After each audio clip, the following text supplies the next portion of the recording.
bespoke radio for the masses. Headline edition, July 8, 1947. The Army Air Forces has announced that a flying disc has been found and is now in the possession of the Army. If the game is rigged, change the game. Game changer. I occasionally think how quickly our differences worldwide would vanish if we were facing an alien threat from outside this world. This is Fade to Black with your host, Jimmy Church, on the Game Changer Radio Network and KGRA, the Global Radio Alliance. I need your help to get to the year 1985. You're listening to Fade to Black with Jimmy Church on the Game Changer Network. All right, what up? Fade to Black. Bespoke radio for the masses. What's cracking, everybody? Today's Tuesday, August 16th, 229 days into the new year. Just 137 days left. We are live from a bunker somewhere in downtown Burbank, California. I'd like to welcome everybody listening all around the world, all across the United States. Hither and thither, to and fro, back and forth, up and down, east and west, north and south, far and near. This is Fade to Black for KJCR, the Game Changer Network, and KGRA, the planet. I'm your so humble host, Jimmy Church. What is cracking, everybody? Look out. I am rested. Oh, yeah. Tonight, it's going down tonight on Fade to Black because we have a very special guest with us. Finally, Captain Randy Cramer is here to give me the details of his career as an off-world special services special division officer and his secret space military assignments and experiences. We're going to do it all tonight with Randy. Really looking forward to this. Tomorrow night, Chris Medina and Dave Oman are going to be here with David's family home that they built next to the Manson murder house. And I know his dad did that, and I mean, oh, man. And they went and did a reading there. So that's what we're going to do tomorrow night. Really looking forward to that. Thursday night's another Fader night with the one and only John Rappaport and his No More Fake Newsroom. The call-in number tonight is 323-825-5045. Yes, I was talking to Randy right before the show. He's going to be here in a few short minutes. And he said, I would love to take some calls. So make the questions good, everybody. It's going to be jammed up tonight on the phones. I hope you get through. But we will open up the phone lines. It's going to be a packed conversation tonight. But I know that you want to speak with Randy. So we will open up the phone lines in less than 2 short hours. Okay, just get ready, get in line, and we'll do that. You can follow me on Twitter at JChurchRadio. Simple enough. Facebook and YouTube, everything is Fade to Black. Jimmy Church Radio, J Church Radio, you know what to do. Go follow, like, and subscribe. You can also email throughout the show tonight, as is any night, Jimmy at jimmychurchradio.com. Just make it good. That's all you got to do, and it will make its way in here to me. And what I normally do with the emails they're usually questions. And sometimes I don't give credit when the questions come in because they're always good questions. And I steal them and I act like they are my own. All right? I'm owning up to it right now. It's so funny, man. I get email. Hey, man, thanks for asking my question last night, but you didn't say it was for me. It's just like, oops. Yeah. All right. Any questions or comments during the show? Use hashtag F2BQ. That's Fade to Black Questions. The sandbox is hashtag F2B. Come and hang out with us in the Twitterverse. We have turned Twitter into our own world, and we do it every single night on the show. Yes, there are thousands of tweets, but it's because we have a large audience. I'm not, I tweet when I can. But I only bust 4 or 5 tweets out a night. And at the end of the night, and I go look at my number, my tally number, and I'm like, holy crap. You guys are insane. And it's the same thing in the chat rooms. Spreaker, you guys, every single night, to see that, 1,000 comments, 1,000. Oh, man, it's just humbling. I'm going to do this. I'm going to do something I never do. Everybody's over in the Spreaker chat room, but I always wait for the first or second break in the show. But I'm going to do this right now in real time so they know I love them. Good evening, everyone. Bam, bam. That's how we do it. That's how we do it on this show. Good evening, everybody. It's going to be a fun show tonight. Randy Cramer is here with us. We've, last night with Damon T. Berry. Huh? Right? What a show last night. And tonight with Randy Cramer. And then tomorrow night, bringing back one of our all-time favorite guests and friends of the show, Chris Medina. And the reading up at the Manson neighbor house. You almost want to say Manson house, but it was built on, what is it? How do you say that up there? CeeLo Drive? Up in, I guess that's technically, I don't want to say that that's Beverly Hills. I think that's actually Bel Air. And Roman Polanski's house. And that, I've driven by it so many times, been on that street too as well. I don't know if I've ever actually looked for where the Manson house was, Polanski's house. But I'll say this, today, I don't know what it was like back in the 60s when that went down. But today, that is the priciest property in Southern California, unless you're going up to like Montecito or Santa Barbara up there. But oh man, and so anyway, they'll be on the show tomorrow night. And with that, I'm rested. I feel good. It's so good to be back in the chair. And looking at Twitter, I couldn't help myself, but I was sitting here working in the bunker before the show about a half hour ago, and I look over, and Twitter, I just get here, and Twitter is smoking on fire. And I go and look, and everybody, I guess there's, what's his name? The God of Biscuits? What are you guys, Jeff, the God of Biscuits? Where did this get started? And then the next thing I see, nothing but pictures of biscuits and gravy. Sausage gravy. What are you guys doing? And see, this is the thing. This show's going to get posted tomorrow, and it's going to go up. And I could already see somebody's going to start sending me the post off of everybody that moderates everything. And they're going to go, dude, everybody's talking about sausage and gravy on YouTube or whatever in the podcast. And this is supposed to be a serious show, But I had biscuits and gravy. Speaking of biscuits and gravy, last Thursday morning. So we fly up to Sacramento, and we go to this restaurant right next to the Crowne Plaza, and it was called Brookside, I think. I could be wrong with that. Brooks something. But, and so we go in, and I'm looking at the menu, and it's right there, man. Biscuits and gravy. Chicken fried steak and eggs with biscuits and gravy. And I'm like, I'm going right there. And I was telling everybody, Javier and Patrick, down here in L.A., you can't walk into a restaurant and order biscuits and gravy. Can't do it. You want to do it, can't do it, right? And, I mean, you can maybe, I guess, Denny's, who would do that, though? That's blasphemy. And other than that, you can't, breakfast restaurants around here, no. Everything's all healthy.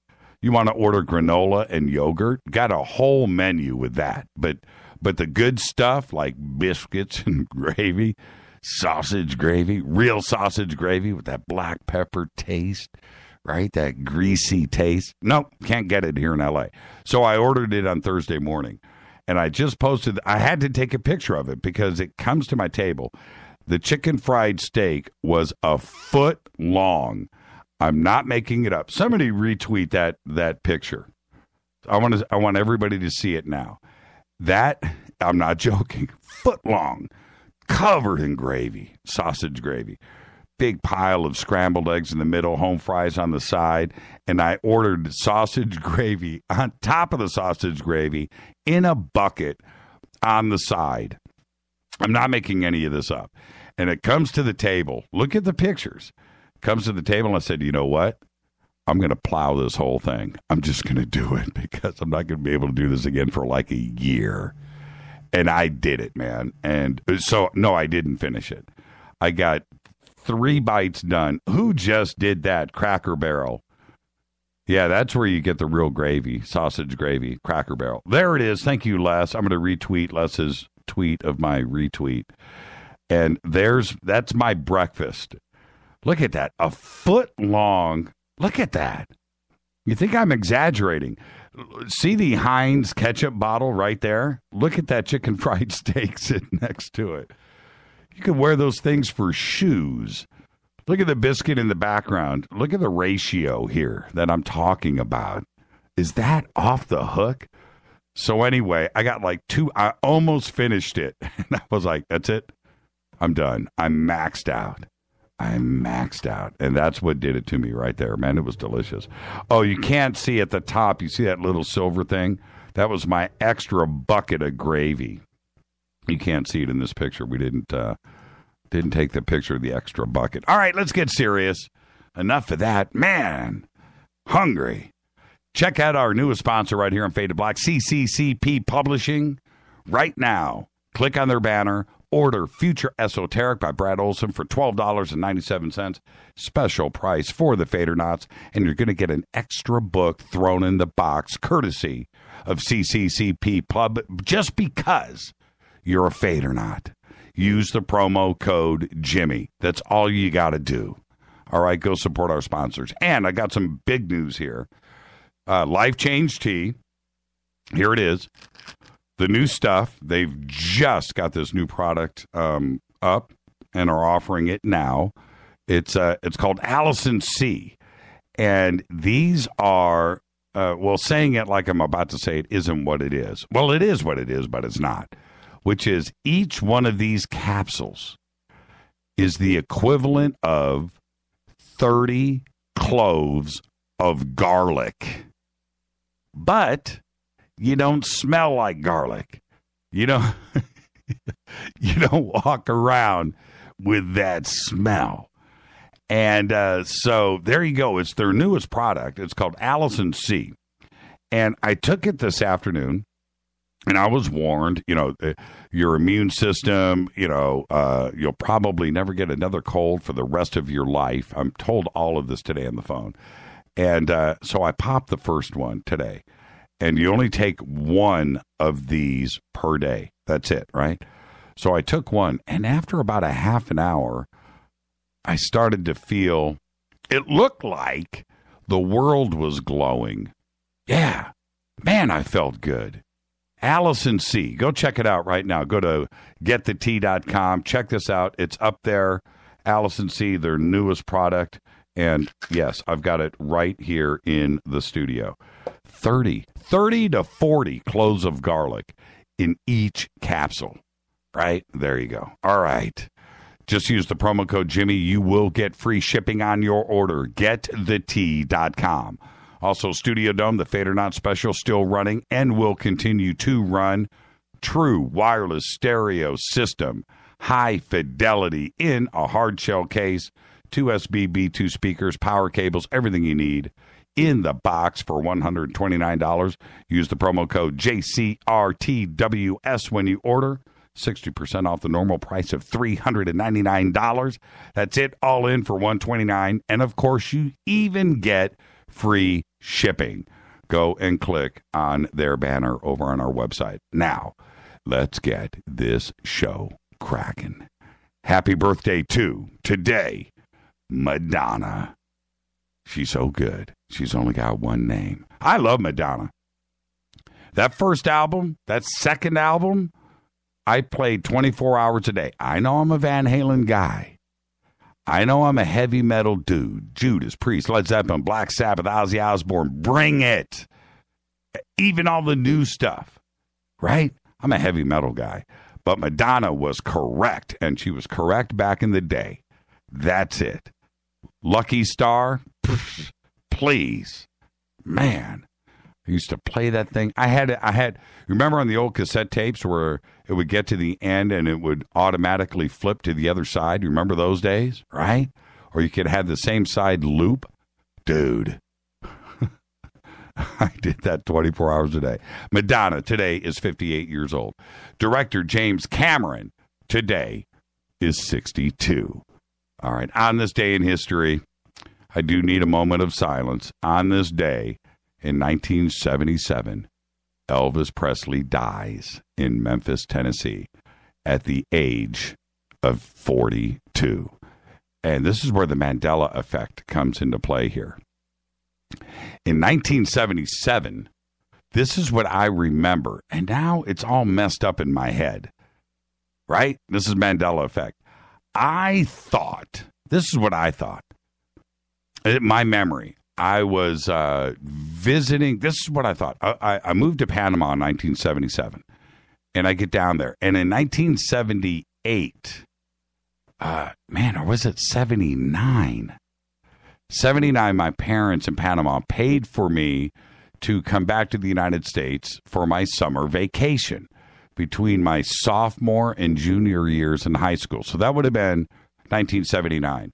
And I thought that's when Elvis died. But because I remember being at my step-parents' house in Indianapolis in the front yard when I got the news about it. But he died in 77. And in 77... I don't know, man, my memory, it's like messed up with this because I remember being by my step-parents' mailbox and getting the word on it. Isn't that weird? Now, and so today I'm like, wait a minute. It doesn't make sense. I know his last concert, wasn't it supposed to be in Indianapolis or was it in Knoxville? He was going to play Indy or didn't play Indy or did play. And I remember all of this being part of my memory. And now I just don't know. It's weird. He would have been in his 80s, early 80s. That's pretty crazy. Elvis Presley died, Memphis, Tennessee, at 42. Did so much by 42. Pretty crazy. All right. Fate or fact. And this is a crazy one. This is the country that we live in. Fate or fact. Alabama didn't lift its ban on interracial marriage until the year 2000. Yeah, and that's a fate or fact. Tonight, very special guest, Captain Randy Cramer is here. We're going to be talking about his off-world special services, the special division officer, and the secret space military assignments, and Mars, and aliens, and DNA, and arms that can grow themselves. We're going to do all of that tonight with Randy. We're going to go through his childhood to today and everything that he is doing and his request for his military transcripts and all of that stuff. We're going to be talking about that tonight. Tomorrow night, Chris Medina and David Amon are here. We're going to talk about the family home that his family built next to the Manson murder house. Thursday night is another favorite night with John Rappaport, and we are going to take your phone calls tonight with Randy Cramer, 323-825-5045. Now, the news broke on this today, and check this out. We all know that the NSA develops high-powered hacking tools. It's their job. That's what they do. They've been busted. Yes, we know this, and it's been going on for a long time. Now, today, a hacker claims to be selling a stolen batch of them. He hacked into the NSA and has somehow managed to lay his hands on their code. Now, this past Saturday, a load of computer code whose purpose is exactly that, to break into other computers, including yours, was leaked to the public by an anonymous entity calling themselves the Shadow Brokers. Now, these same dudes also promised an upcoming, and I'm quoting here, cyber weapons auction. The digital equivalent of putting stolen military missiles up for sale. Think about it. This gang claims the stolen hacking tools were developed by the Equation Group, a spying entity widely known throughout the security networks out there, to be working for the NSA and spying departments from all 4 international allies, including Australia, Canada, New Zealand, and the United Kingdom. Together, that group, as we know, was called the Five Eyes.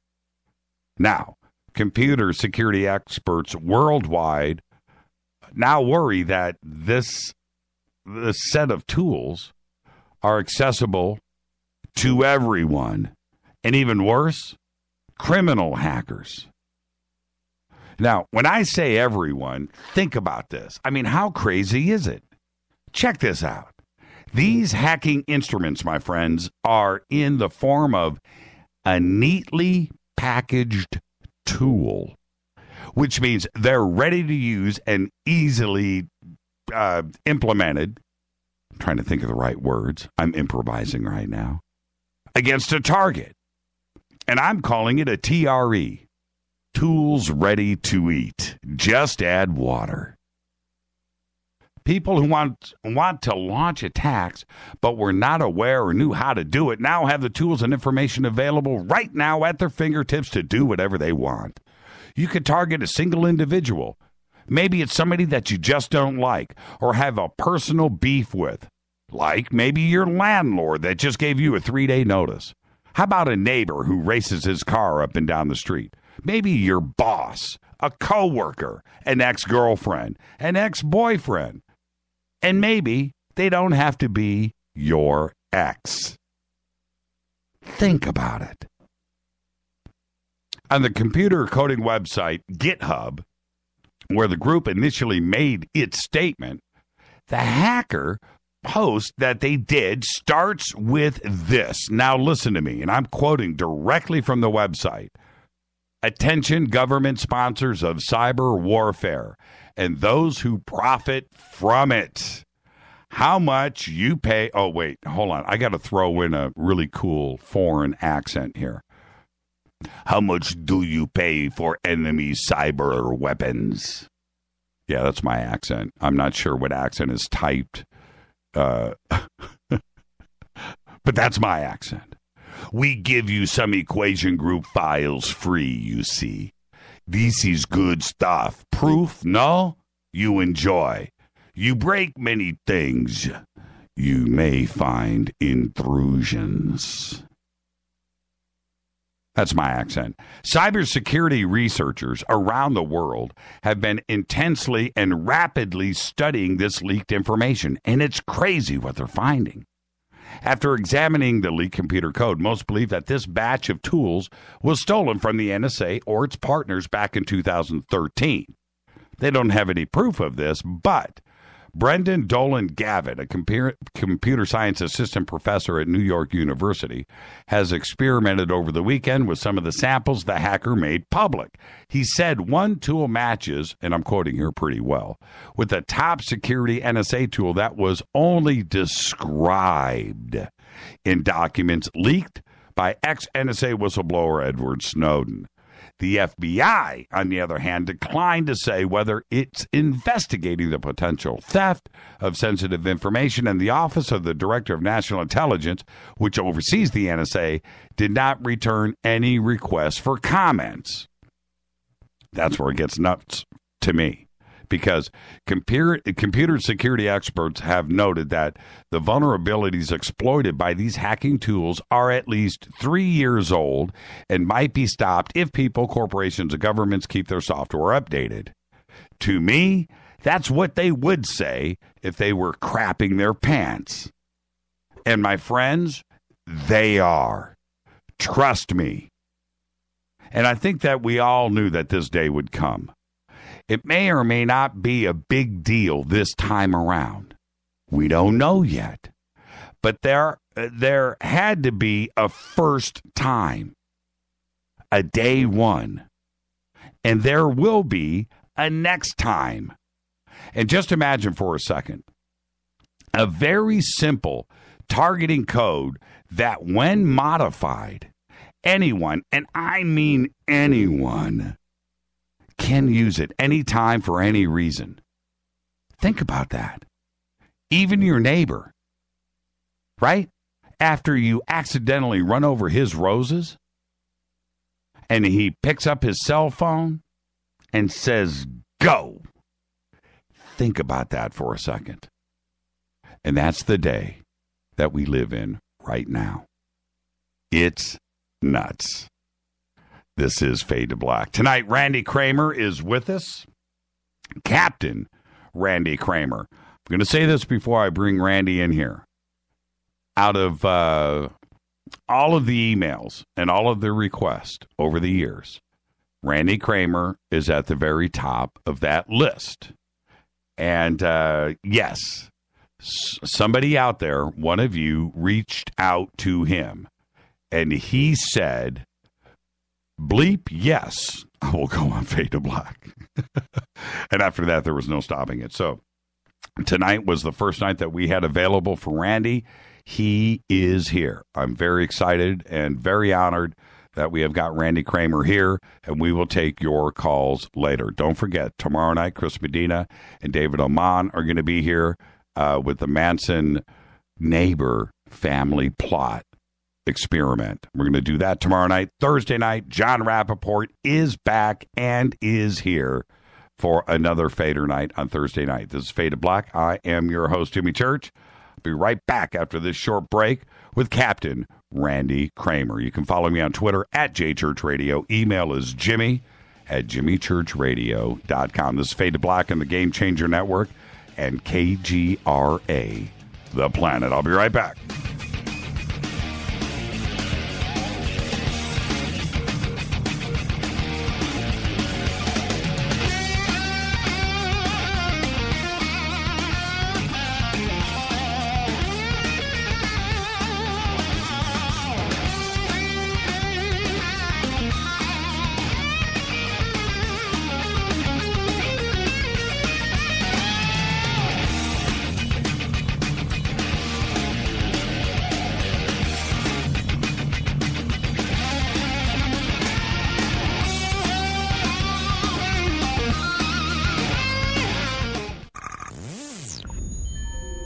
You're listening to Jimmy Church, Fade to Black. Fade to Black will now pause for alien identification. The station that talks the net. KGRA Radio. What's up, revolutionaries? It's me, Jimmy Church. Do you have an IRS or state tax issue? Well, I did, and I called national tax experts. My problems were fixed, done, fini, and man, I got to tell you, it was a relief. National Tax Experts are a recognized tax office that services clients in all 50 states. It doesn't matter where you live. Give them a call. I'm telling you, they take the time to understand each and every client's individual financial status as well as their financial goals. And that's exactly what you need, my brother, when you're taking on the evil three-letter. So, seriously. Give them a call today at 1-877-909-5444.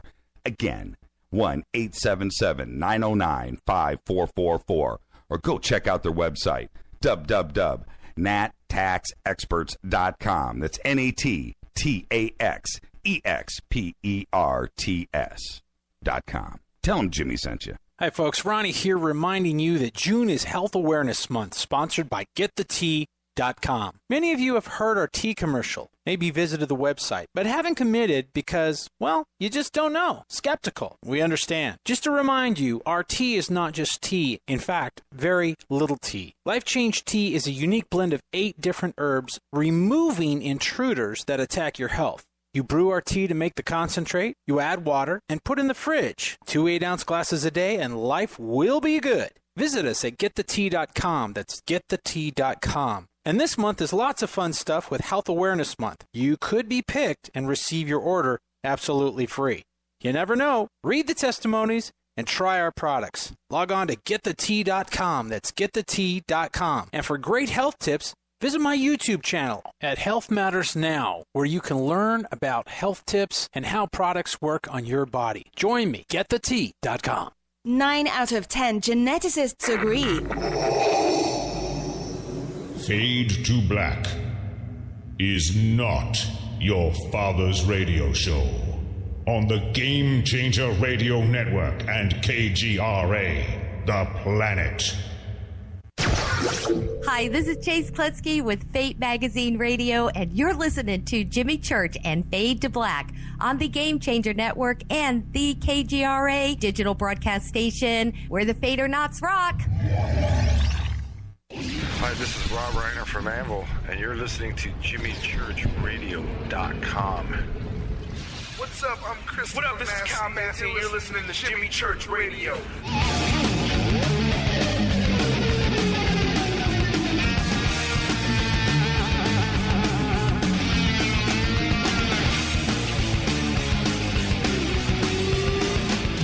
All right.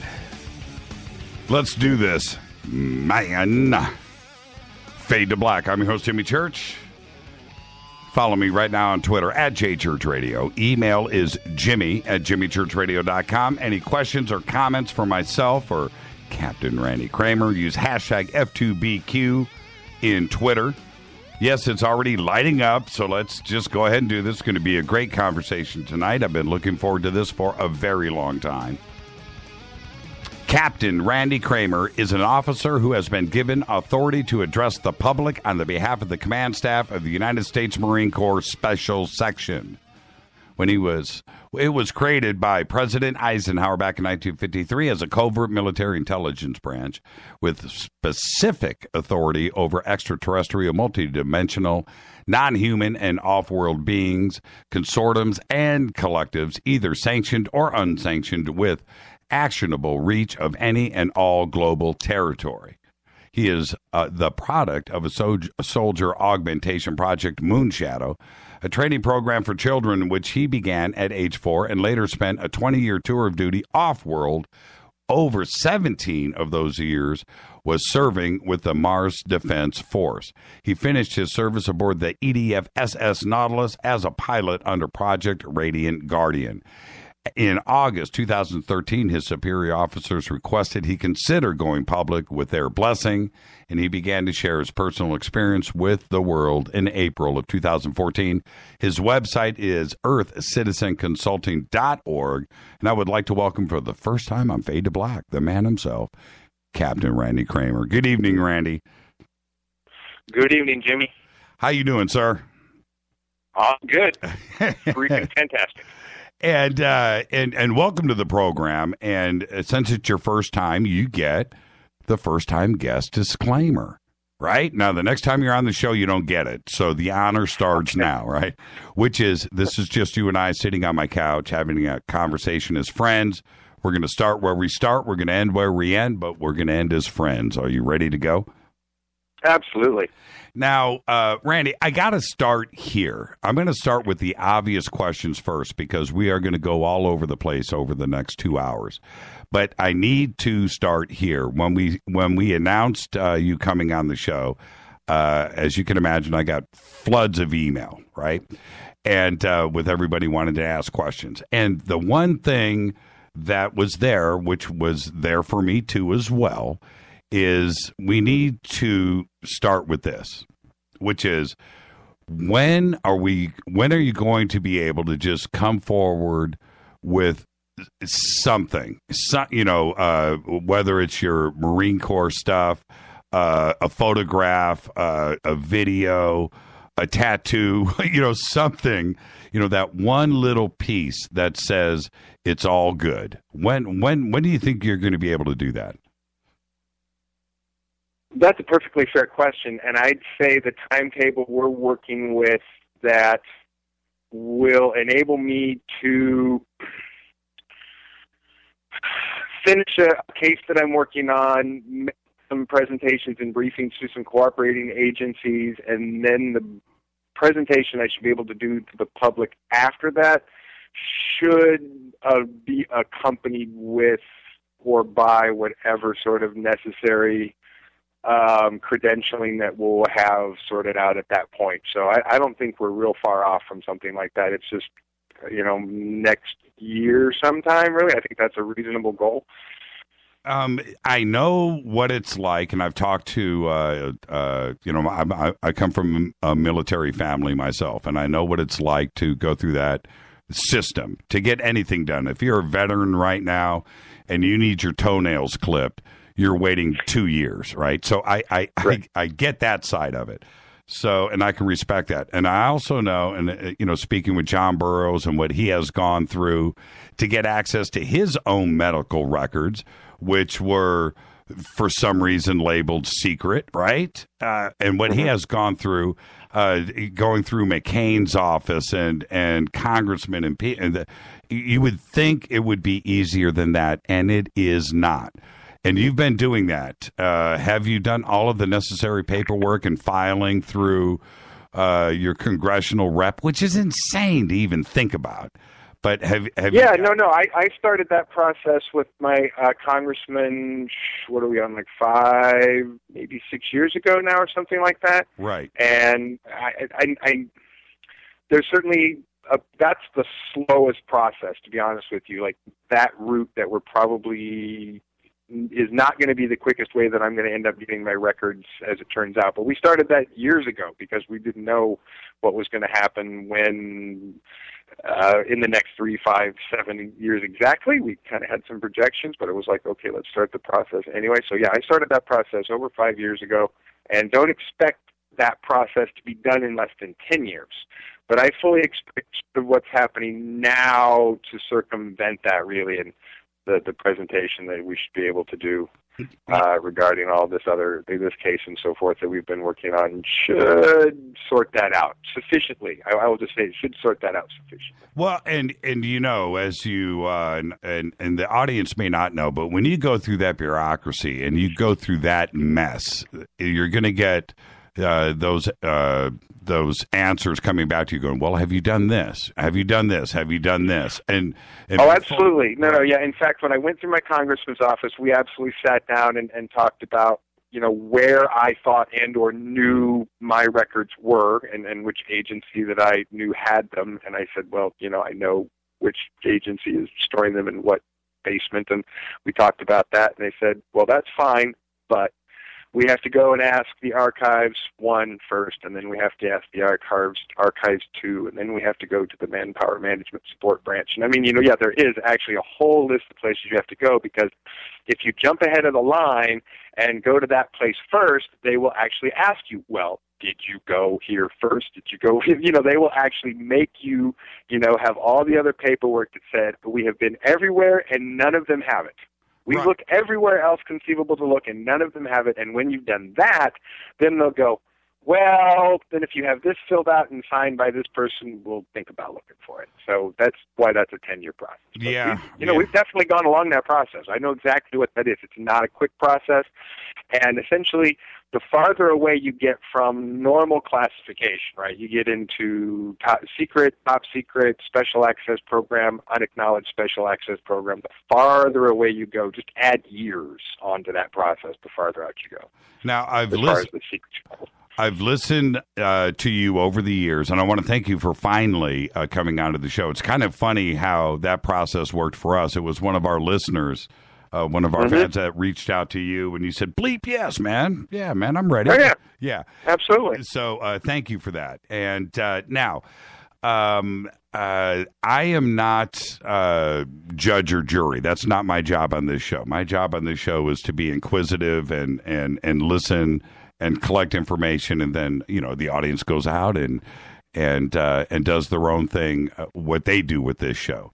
But I have to ask. That's called journalistic integrity when you do it right, Jimmy. And I think you're doing just fine. Well, I call it smoke and mirrors, but that's. But I do the dance as well as anybody. But let me ask you this: why should I believe Randy Cramer? as you know, I've had everybody on this show, and I'm, great friends with Corey and David and Carrie, and we can go on down the list, and I'm great friends with everybody. But why should I believe Randy Cramer? It's a tough thing because I've listened to all of your presentations, and you're well spoken, and your attention to detail, which is at times really comprehensive, which I enjoy, and that's what I need.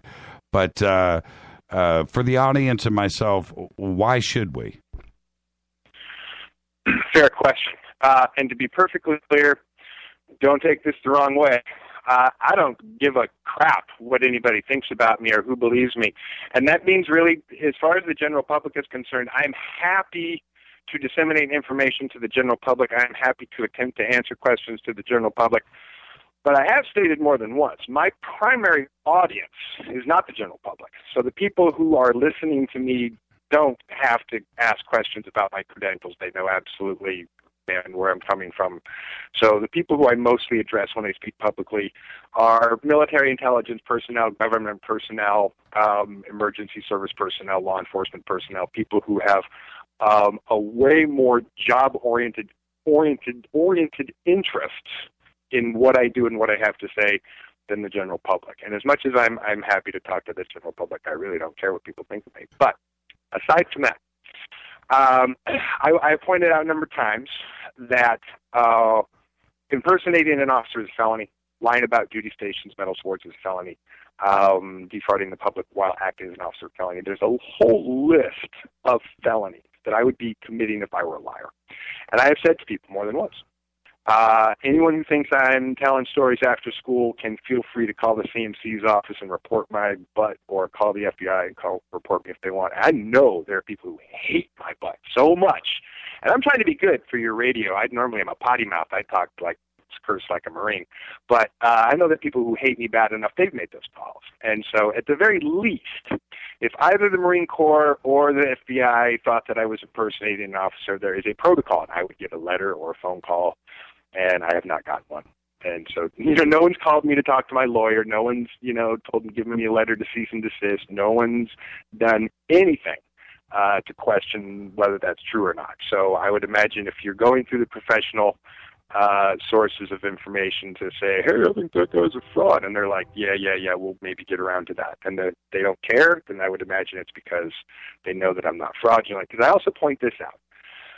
We're not just any old country, because we're used to it here, but the United States of America is a military country, the military country in the world, which means there are certain things we have zero sense of humor about. One of them is people who impersonate officers. So again, just the very notion that I could be roaming about telling stories and making lies while impersonating a person, or while being an officer and committing fraud and telling lies about where I had been and so is silly. Really, it's kind of a ludicrous notion. If you understand the criminal legal liability of that, and you understand sort of how the system works around that, there's really no way legally, feasibly possible at this point, without people having called me or sent me letters telling me to knock it off, that I would be continuing to do this if I were making up stories and I were telling lies, because it would be, at this point, legally impossible for me to do so. So, I mean, if that really makes any sense to if you understand that, but the legal notion there is that I simply could not be doing this for this long if I were making up stories, because I would be committing a whole list of felonies, and people would be telling me to stop that, and no one has. Well, and if you that kind of answers the question. If no one's telling me to stop doing things that I would be criminal if I were not telling the truth, then I'm not doing them, and I'm therefore telling the truth and not committing crimes anyway. Yeah, absolutely. The other side of that is, if they did arrest you, or if they did make any kind of move, then now you're a martyr, and everything that you said is true. Oh, and they've got that issue. It's actually better than that. If they did actually come and say, hey, we want to give you need to come to court, I would say, oh, that is fantastic. Right. Now I want my JAG representation. I want my hearing. I want, I could demand all kinds of stuff that they would just go, oh, wait, never mind. Right. So the last thing they want to do is make a show of it, because then I can demand, JAG representation and all these things in my hearing. And my brigadier general used to be a JAG officer before he became a command officer. And, I'm totally coached on all the things that I could demand and ask for, and, give me a form, 32 stroke 17 be. Yeah, right. You know, I mean, there's all kinds of things, you know, that I could go through at that point that start a legal process. So the last thing they want to do is validate my existence publicly at this point, by doing that. Nor do they want to create more attention by attacking me. Right? I mean, there's just no point in doing that. So all the attacking that has been done to me has been very, very subtle and very, very quiet. And you know, people do interfere electronically with interviews and often, but there was one sort of attempt on my life last year where someone tried to poison me with an industrial toxin, which didn't work. It's a long story. I'm pretty sure it was an undercover Air Force guy, whatever.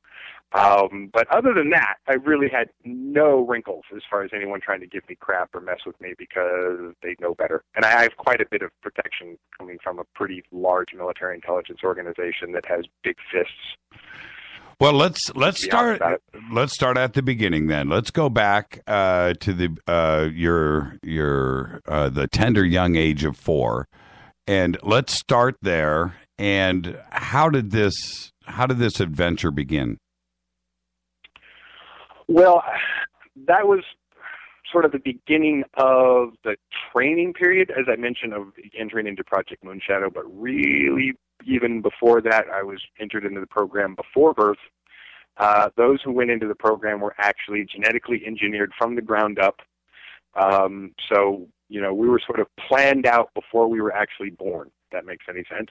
So that by the time, you know, we were a biological bunch of cells, it was a genetically engineered and altered biological bunch of cells that was geared to hold different energy, different consciousness, different soul energy, so that you had a superior human being, not just physically, mentally, emotionally, but metaphysically, spiritually, if that makes any sense. And then take those 300 people, and I would say sort of the earliest training periods that would be considered conditioning. That was before age 4, but really Project Moonshadow, like the physical training that happened at like age 4. So age 4 is really the start of physical training. Physical training at age 4 was really going to locations where, you know, you're in groups with the other kids, mostly games and exercises designed to teach everybody, you know, sort of how to function as a group and how to, you know, cooperate and do certain basic skills and functions that will apply later on to battlefield functions as you get older. So that was pretty interesting. And most of those memories are pretty sharp. You know, it's not like a really fuzzy thing at all. And it was not a stressful kind of thing. Like I said, they kept it really, you know, like it was games and fun time for the kids, and it wasn't really like stressful, or we didn't have guns at that age or weren't worried about things chasing us down, trying to eat us at that age. And just under sort of the general supervision of a military officer and an extraterrestrial manager of some kind they were sort of the scientist engineers who had done the engineering, and there was always someone present to make sure that, I don't know, you know, the genetic engineering was working properly, and if there were any glitches, they would notice before we would notice, you know, if there was some physiological, mental, emotional, or energetic kick or something that let them know that something was wrong. But they're pretty brilliant genetic engineers, so I don't think there were too many problems. Why you? And why the other 299? What was the selection process? Family genetics. It's family genetics. I mean, I can say that somehow the process of who my parents are related from, you know, who they came from is really more what that's about. And so somehow the line of genetics that end up with them have some percentage of traits that are more of the traits that they want than someone else's pool. You know, so of all the different genetic samples that they could get, you know, somehow the genetic lines going into my parents were higher value traits for whatever they wanted me to be than somebody else. That's all I really know about that. And it gets a little weird, but these beings also have a certain ability to see back and forward through time. So for them to sort of plan a genetic structure for someone and plan making someone, they kind of have the ability to see how that develops in the future as they're doing the engineering.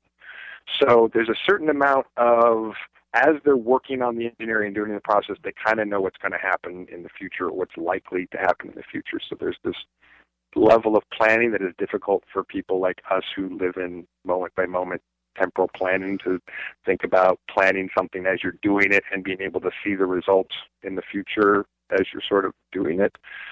Right. Well, so it was family genetics for all 300, which explains why. Absolutely.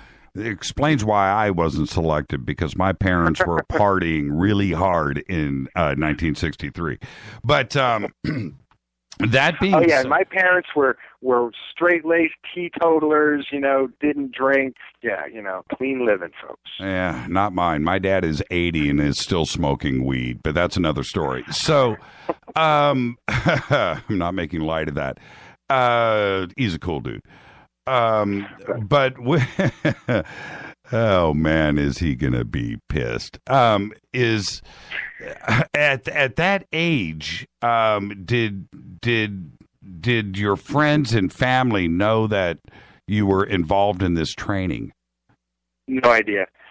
Essentially, what they're able to do, and I understand there's a chronological change of technological ability. So you're talking about the early 70s, in which probably there was some use of wormhole technology, but mostly at that stage, before they were using jump gates, they were actually using delta wave emitters over the entire neighborhood, so everyone's asleep. So, like, literally they can send someone up your front step who can walk in your front door, go into your bedroom, a couple of technicians who can lift you up out of bed, carry you out to a van, and then take kids in the neighborhood. They cluster people, too. So the neighborhood that I grew up in was a cluster. So there were a lot of kids who were in program in that neighborhood. Most of them had no idea. And upon reflection, as I used to think, God, we had a lot of weird kids that were into throwing stars when I was a kid. But it was not so much, just kids into throwing stars. I had a lot of weird genetically altered super soldier kids in my neighborhood. And a lot of it had to do with the position of the neighborhood, which was right on the outskirts of town. So essentially they could pick everybody up, drive them less than a half a mile or a mile away to a TR-3B that would pick everybody up and then take everybody off. And then, because they're able to use a certain amount of temporal, time-space travel so that the ship can take off, and then Time Corps can, plan the return trip. So it doesn't matter how many hours or days we're gone, the ship can return 15 minutes after we left, and they can return everybody to their beds before anybody wakes up. And that's like early 70s. Probably by about 1975, jump gate technology was pretty regular, so instead of having to have a technician come in, they were able to project the jump gate right into your bedroom, and a little door would open up in the wall, and a couple technicians would come through, and they're able to stimulate your brain in such a way you wake up, but you're not like, what, like you just kind of, time to go, and then you just go through the, jump gate and go to whatever school/training session for however many hours, days, whatever that you're doing. And some of them must take place in places where they have the ability to sort of keep you from either progressing in age, or they have some ability to manage to keep you from aging cellularly, physically every time, because otherwise you would age up faster. If you calculate the entire amount of training period by the time that I was 17 years old, it's something like 12 and a half years. So quantum dilation means that actually when I was 17, I was like almost 29, right? Which is, I know, weird when people think about that. But, right. Because of the training period, they're able to cram like an extra 12 years of training within a 17-year period. So there's no way that they could have done that without some age stalling, whether I'm not saying age reversing, even if they're somehow able to retard the process while you're in these training sessions, some field or something that keeps your cells from aging while you're training or while you're in these areas, in these zones. I don't know exactly. It's not my area. Right. I'm kind of guessing with what I know, tech they have and what they could work with. But some way in order to do that, because otherwise you'd look older, and we didn't.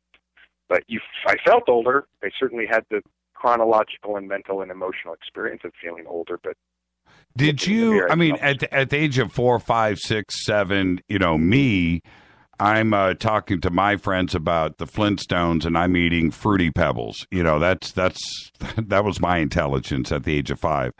And that's what I talked about. What did you talk about with your friends? Were the memories still solid enough and things that if you wanted to, you could talk about it, or did you talk about it? Well, it was more of a notion that whatever you do remember, you don't want to talk about. And whatever you do remember, you classify or quantify as a dream experience. Usually, you usually go, oh, yeah, I have the most vivid dreams. You know, you kind of would say to yourself or to other people, and you might think, oh, I had the most vivid dream last night. Let me describe it to you.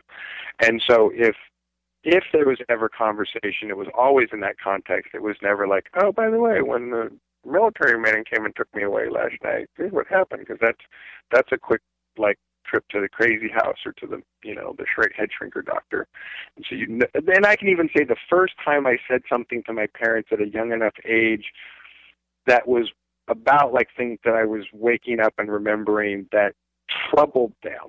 And I recognized, you know, could tell that their facial expression and their posture and so forth, they were troubled by hearing what I was saying. Right. That I didn't want to talk about that anymore. It was like, oh, don't bring up that stuff to Mom and Dad. They worry about that. We don't want to worry Mom and Dad. Don't tell them about your dreams. Well, yeah, of course. We're going to hit a break here in about 2 minutes. So before we head to the break, are your parents still alive? Yes, they are. Okay, they absolutely are. They don't live too far away. I see them on a semi-regular basis. In fact, I'm a pretty decent son. What did they think about you now? Are you their crazy son? No, not at all. In fact, after a few months after I had started talking to the public, I knew, oh gosh, I'm going to have to talk to my parents about this. They're either going to hear about it some other way, or they're going to have to hear it from me. So I actually went over with my whiteboard and my laptop and like gave them a 3.5-hour briefing and explained to them what happened. And they took it incredibly well. They really did. In some ways, it was like, oh, that does explain a lot.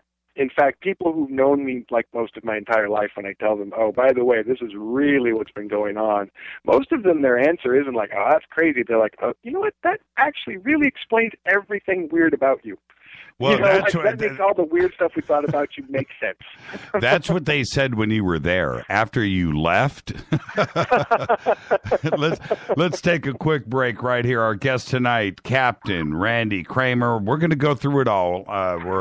We're going through his childhood now, but we'll enter the Marine Corps when we come back after this break. This is Fade to Black. I'm your host, Jimmy Church. Follow me on Twitter at JChurchRadio. Email is Jimmy@JimmyChurchRadio.com. This is Fade to Black, bespoke radio for the masses on the Game Changer Network and KGRA, The Planet. We'll be right back.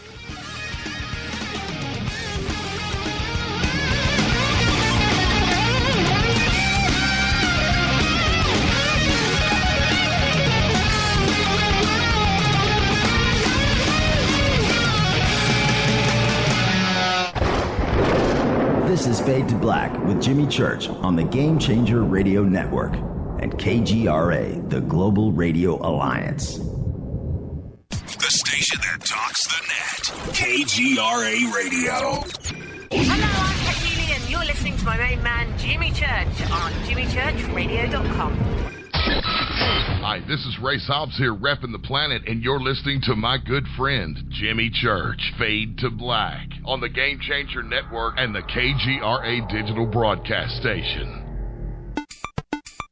Fade or not, things are never what they seem. For the past century, forbidden subjects such as UFOs, backward engineering, human abductions, secret space programs, underground bases, suppressed free energy devices, and other fantastic notions have tested the human mind, forcing it to decipher fact from fiction. Chronicling what he calls the alternative narrative, author Brad Olson gets down to the middle of it all in his best-selling book, Future Esoteric, now released in a second edition by CCC Publishing.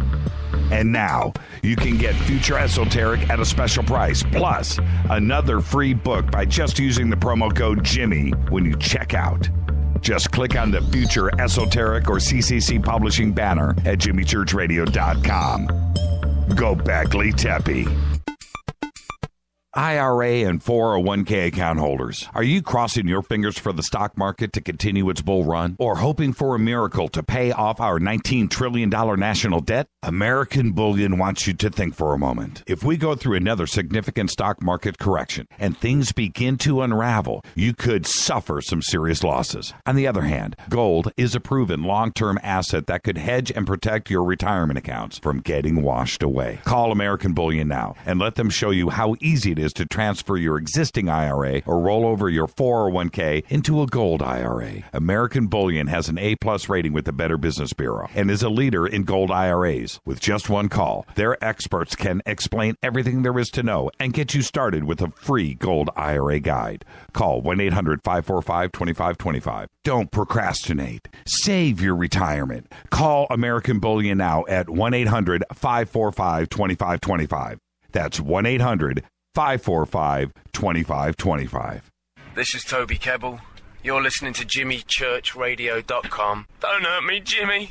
I'm only little. Hey, I'm Adrian Grenier. And this is Ari Gold. We're the Honey Brothers. Yes. We are of the Honey Brothers. Hey, I'm Adrian Grenier. And I'm Ari Gold. We're the Honey Brothers. And you're listening to Jimmy Church. The Revolution. What's up, Fadernauts? Studio Dome loves Fade to Black and the F2B audience so much that they have put together the ultimate stereo Bluetooth system. They've done it just for you. Man, check this out. The Studio Dome SBB2 stereo system is here. It's featuring two Studio Boombox 2 SBB2 wireless Bluetooth speakers, packed in its own custom hardshell case. This Studio Dome system features the very latest in stereo Bluetooth technology. The two full-range boomboxes are in true wireless stereo. You've got to hear this. It's amazing. It's just $129 and use the promo code JCRTWS and you'll also get free shipping. It's simple. Just go to JimmyChurchRadio.com, click on the Studio Dome banner. Go Beckley Tepe. This is Micah Hanks of the Gralien Report, and you're listening to Jimmy Church on Fade to Black, across the globe on the Game Changer Radio Network and the one and only KGRA Radio, The Planet.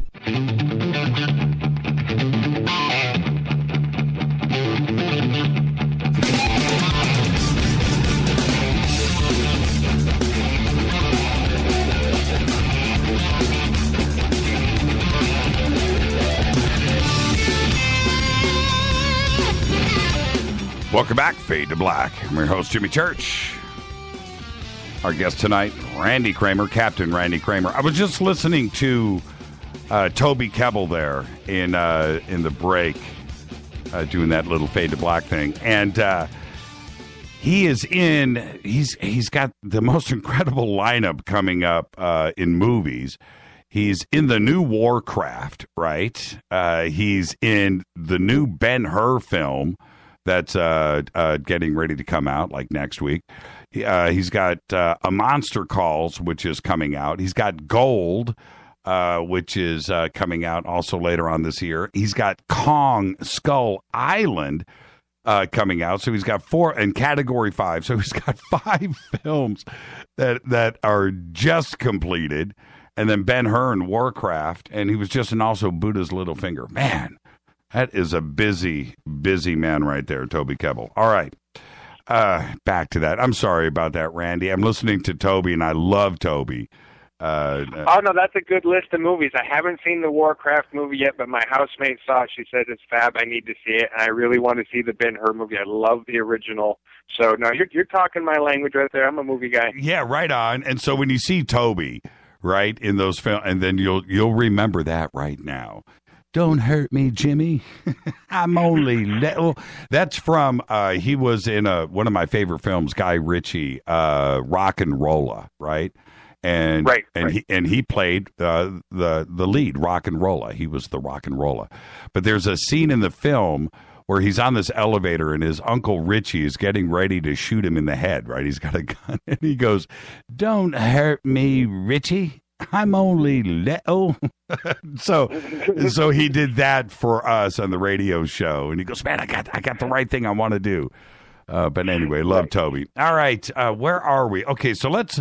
I've got a bunch of questions here that have been popping up about the training that you did between the age of 4, going up to the Marine Corps. But I don't want to get too technical there.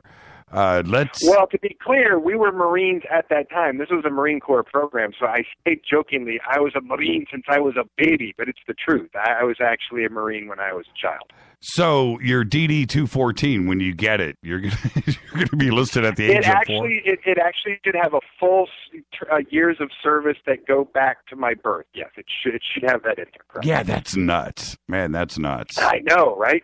So, okay, now... Even I think that's nuts. So even I think that's nuts, and it's my life. So I just want to be clear about that. So in high school, were you in the ROTC program too as well? No, we didn't have one of those. So, no, I ran track and was very studious and hung out with nerds mostly. Gotcha.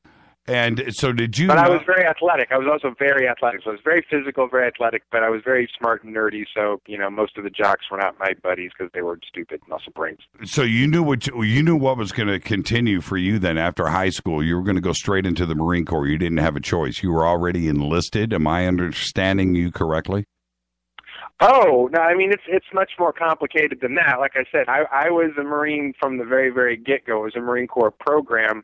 And then my tour of duty that started when I was 17 years old was, them coming to get me at 2:30 in the morning and saying, okay, let's go. And then technically 15 minutes later coming back and okay, we're done. But that was really a 20-year tour of duty. Right. So I went away for 20 years and then came back and that was all set up. I didn't necessarily know where I was going or what I was doing, but I was a Marine in a program, and essentially how it works is the parcels of soldiers, super soldiers, augmented soldiers as we call them. We don't really call them super soldiers in the military, but that's fine. Parcels of soldiers get set to a larger organization that manages them called Project Mannequin. Project Mannequin essentially takes all those parcels from all those different programs and has all the personnel requests and needs where people need to get sent and so forth, and then decide who goes where. So somehow in that process of deciding, a parcel of 10,000 soldiers or something that was being given to Project Mannequin to manage that year, I was in that parcel, and of those who were sorted out in that parcel, I was put in the section who were going to Mars to be in the MDF.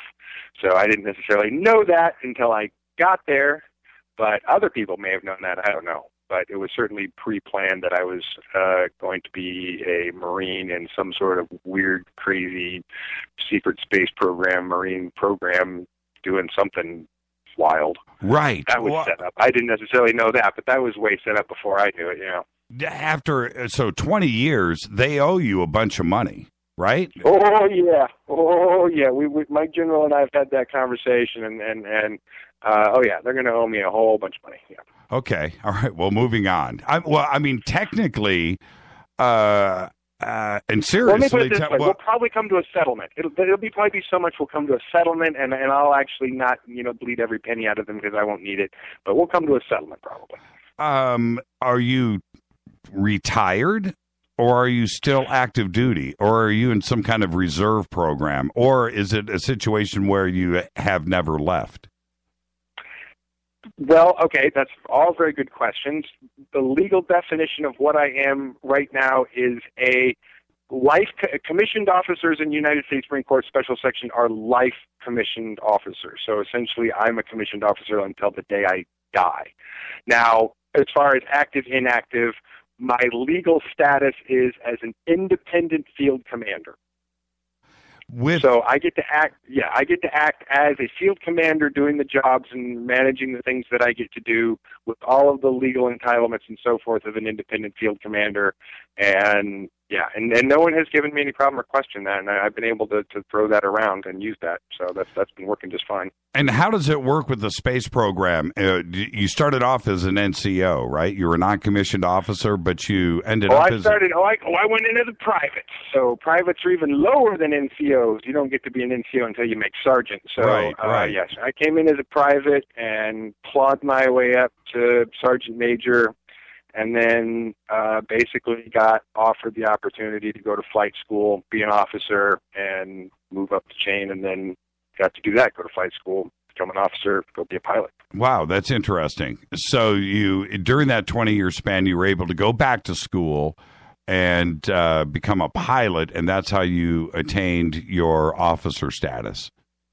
Well, what they actually do is a lot of the training programs they will send you on while you're doing your 20-year tour, they do the same thing that they did when they were training you younger. They'll send you sort of into a time loop, so it technically doesn't eat away at your 20-year tour duty. Like, they're like, yeah, we're going to send you to school for another, 9, 18 months or whatever, but that's not going to count, as part of your 20-year service. You're still going to come back and the clock will start ticking like you just left. So officer candidate school was, I think, probably about 9 months. Okay. But it was intense flight training, intense academic training, so yeah, we were all like super schooled up and able to fly by the time we finished that. It was an intense academic and technical flight program. So before we move forward, let's go backwards a little bit. How old were you when... Oh, I guess I should say this. Somewhere, technically, I have a military science degree from that. So somewhere I have a military science degree from Officer Candidate School that allows me to be an officer and the flight hours and all of that. Somewhere that's in my files. Yeah, thank you for... I would have asked that eventually. Okay, so how old were you at the end of your 20-year commitment?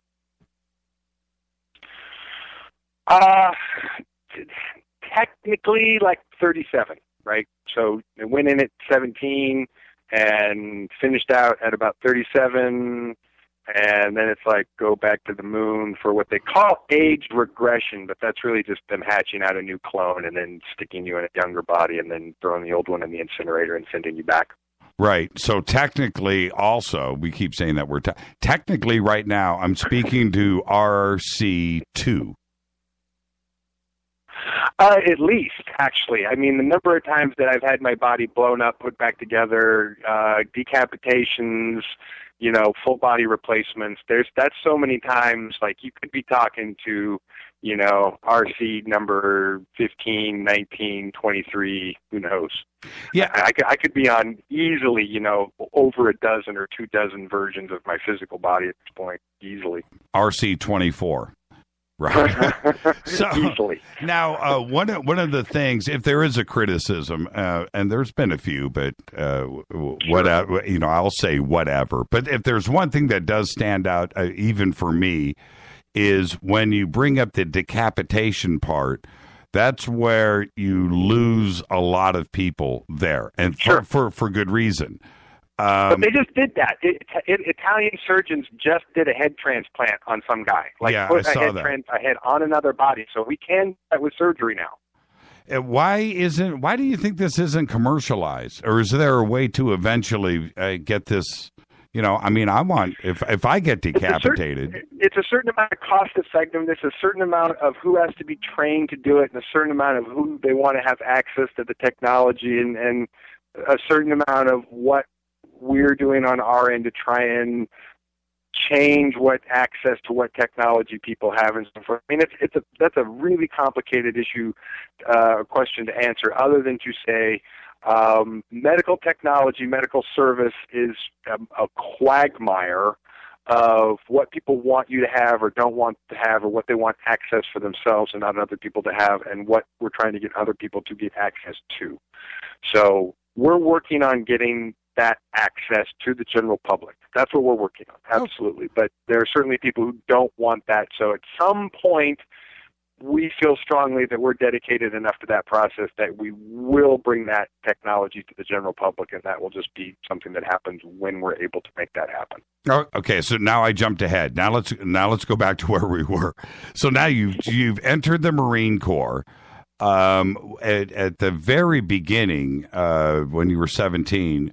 Were you just a grunt? Were you just a private in the Marine Corps going through the normal boot camp and training and? Not at all. Not at all. No. By the time I was 17, I was done with training. I'd done 12 years of training, squooshed into a 17-year period, and then that was basically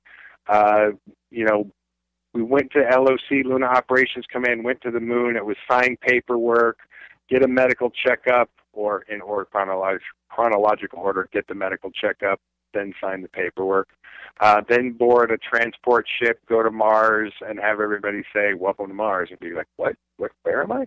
Because they don't tell you where you're going until you get there. It's classified until you get there. So when you get there and they tell you you're there, it's a bit of a surprise. Yeah, and that's what I'm trying to understand here, because I think it's amazing. So when you were first bussed away to the Marines, you weren't you were segregated immediately into the Space Command? Not even. So at 2:30 a.m. on November the 18th, 1987, technicians opened a jump gate in my bedroom like they normally would do to come in for a training session or something and say, "Okay, it's time to go." I'm like, "Okay, let's go." And then instead of it being a training session, it was go to a flight center, to a TR-3B, take a TR-3B to LOC, Lunar Operations Command, spend whatever it was, a day and a half at Lunar Operations Command doing medical checkup paperwork, board a transport from there. That transport takes a jump gate to Mars, so it's like the TR-3B is about a 90-minute flight from ground, Earth ground to the moon, and then the flight from the moon to Mars is actually like 20 minutes because that ship takes a jump gate. So you knew that this was all going to happen. That's where I was going with this. Oh, yeah, no, it was completely expected and normal. Like, there was nothing like, "Oh, where are we going?" Like, no, it was this was totally normal for people to come into my room in the middle of the night and say, "Okay, we're going to go ride a spaceship and do crazy stuff." I mean, that was my normal. That was totally normal for me. So nothing abnormal about that. Okay. And so tell me about that. The jump gate, you're 17. Where did the TR-3B launch from? What city? I couldn't tell you what city. I can only tell you from looking out the window, because I did happen to have a window seat on that ride, and looking back as we, sort of got into orbit, that we looked like we were taking off from somewhere in the Southwest. Anywhere that could be from Arizona to Texas. Right. And now I've heard you talk about this before, but I get to ask the questions this time. So just let me indulge. Sure. How excited were you, and how many other Marines were with you on the TR-3B the first day? Probably about 55. I think there was probably almost a full ship at the transport ship that was full. It was about 55 Marines on that ship. And we were all in basically they all had us in the same gray jumpsuit, which is, that would make sense. You put recruits in the same uniform, so they're all the same. And so as we went through that process, everyone was in a gray jumpsuit to LOC, to the transport, until we got to Mars and got to our new station, and then got new uniforms and new outfits, and, get those out of here, throw them in the incinerator. So it kind of was like, it was typical, like, here's the jump gate, go through here, put this on, now we're going here, get on the TR-3B, 55 Marines or so, go to LOC, get a medical checkup. And how long were you at the LOC? And did you have to jump into... Day and a half, maybe. It's kind of timeless. You don't have windows. There's not like a sunrise, sunset thing. We're deep underground. They kind of medicated you pretty heavily for the medical evaluation, which is not atypical at all for any time they want you to come in for a medical eval, that they give you some heavy tranquilizers and stuff that make you hardly remember what happened. So it was kind of a medicated, drugged experience as far as that's concerned. But most of the wandering the hall, not wandering, we're not allowed to wander, but as far as being escorted, from hallway to hallway, from location to location, so going through the lengthy hallways was a fairly clear memory. A small room that's about the size of a dormitory room that was, basically you were just there for as long as it took to go get a medical checkup, go downstairs and go over your contract with a junior officer that basically... It's a contract that's like an inch and a quarter or inch and a half thick or something, and there's not much they can do but say initially, 29 different places here, sign 57 different places here, and then, an hour and a half later you're done. And now they can finally ship you off because you signed everything that legally entitles them to do whatever they're going to do. Do you ever?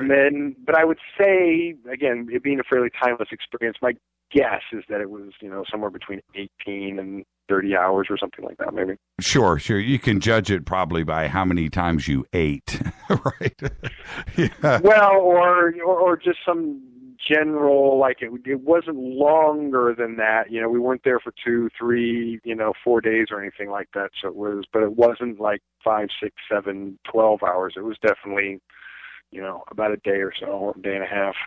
Do you know where you were? Do you know where the LOC is on the moon? In other words, if you and I were in my backyard and I've got this badass telescope, could we? It's on the dark side, so you can't see it. Exactly. So you guys went to the dark side, so you never were able to see the Earth from where you were. No, definitely not from that side. No. Right. And the places where we were at the station were deep underground. So once we landed and went inside, like I don't remember seeing, out a window or anything the entire time I was there until we got in the ship and left again. Do you have any idea how old the LOC is when it was built? Yes, I totally do. It was actually probably the first parts of it were constructed in the 50s. And I can tell you that because when we got there, so the main, I don't know what to call it, so the landing bay where all the ships come in and park, it's a pretty good-sized internal area. Like the ship kind of came down and entered into a hangar, and I thought, it's going to be like just going to go in a little pocket. But no, it was lowered down actually into a really large hangar that it then had to kind of find its own little parking space for. And then we disembarked from the ship, and there was a big, round airlock door that looked like a giant bank safe door or something. But basically, as soon as we got up to that door and turned and opened that door, it was obvious how old this place was because the metal stamping, the fittings were fittings that would have been engineered or built something in the 50s. It was not a technology or an engineering or a metal smithing or a metal stamping that was used in the 60s or the 70s. It was pretty much used only in the 40s and the 50s. So if you've got certain things that are made from a certain building material or a certain type of design or construction or engineering, you can pretty much type it. So a lot of the hallways you could tell by the basic design and structure, like if you've been to enough military bases that were built, in the 40s and the 50s, what a military building built in the 40s and the 50s looked like if they have certain materials and certain type that they are. And if it was built later, the upgraded materials are to show. They're built always on the cheap, but, there is a certain grade of materials commensurate with when it was built. So there are levels of that which are really relatable to when it was built. So the administration section, for instance, I would say, well, I'm not going to say it was built in, but it was at least upgraded the last time, probably in the earlier mid-70s. I can tell you that because the furniture, the carpeting, the painting on the wall was not exactly like the furniture, carpet, wallpapering, etc., from my doctor's and dentist's office from the 70s when I was a kid. So it was very much in the style that was circa right around 1973, I think, 74, 75. Now, the medical section that we went to was pretty deep down in LOC, and from the doors, windows on the doors, the signage above the doors, architecture of counters, countertops, doorways. You could tell that, it looked like you were walking into a military hospital from that was, out of a movie out of a World War II movie, or out of a movie from 1950. Right, because everything just looked like that. Now, the doctors and the nurses were not wearing uniforms of that era, so you sort of walk in and everyone's kind of got their more modern garb, and there's more modern equipment. You're like, oh, okay. Yeah, but at first, it feels like you're, walking into almost onto a movie set because you're in something that's obviously really old and has not been bothered to be upgraded for decades. What's the staff up there? How many do you think? I've talked to my brigadier general about this, and I would say that there are no less than 100,000 permanent personnel who work and live at LOC with no less than 1,000 non-military personnel who probably go through there a month, and somewhere between 10 and 100,000 military personnel who float through there a month. And how long is the rotation up there? If you I don't know, other than to say that people still do a 20-year tour. So, that may be your tour, but if you're on the moon, you're in LOC, you may, because you're closer to Earth, you may have an opportunity for liberty or leave that's, you may actually get vacations where you can come down to the surface. Or they may, for security reasons, say, sorry, for the next 20 years, you don't get to vacation on planet Earth again until, you're done with your service period. That may be the case, too. I'm not sure. No, we're going to... It may be different, but it would be a 20-year tour, and it would be whatever they consider their safe regulations. So I'm not really sure. Okay, so we're going to hit a break here, and we'll pick this up on the backside. But to paint the same picture for us, when you got to Mars, how many people at that installation? Well, there's several there. You were in the north. The one that you went to, that you arrived at, what was the staff there? How large?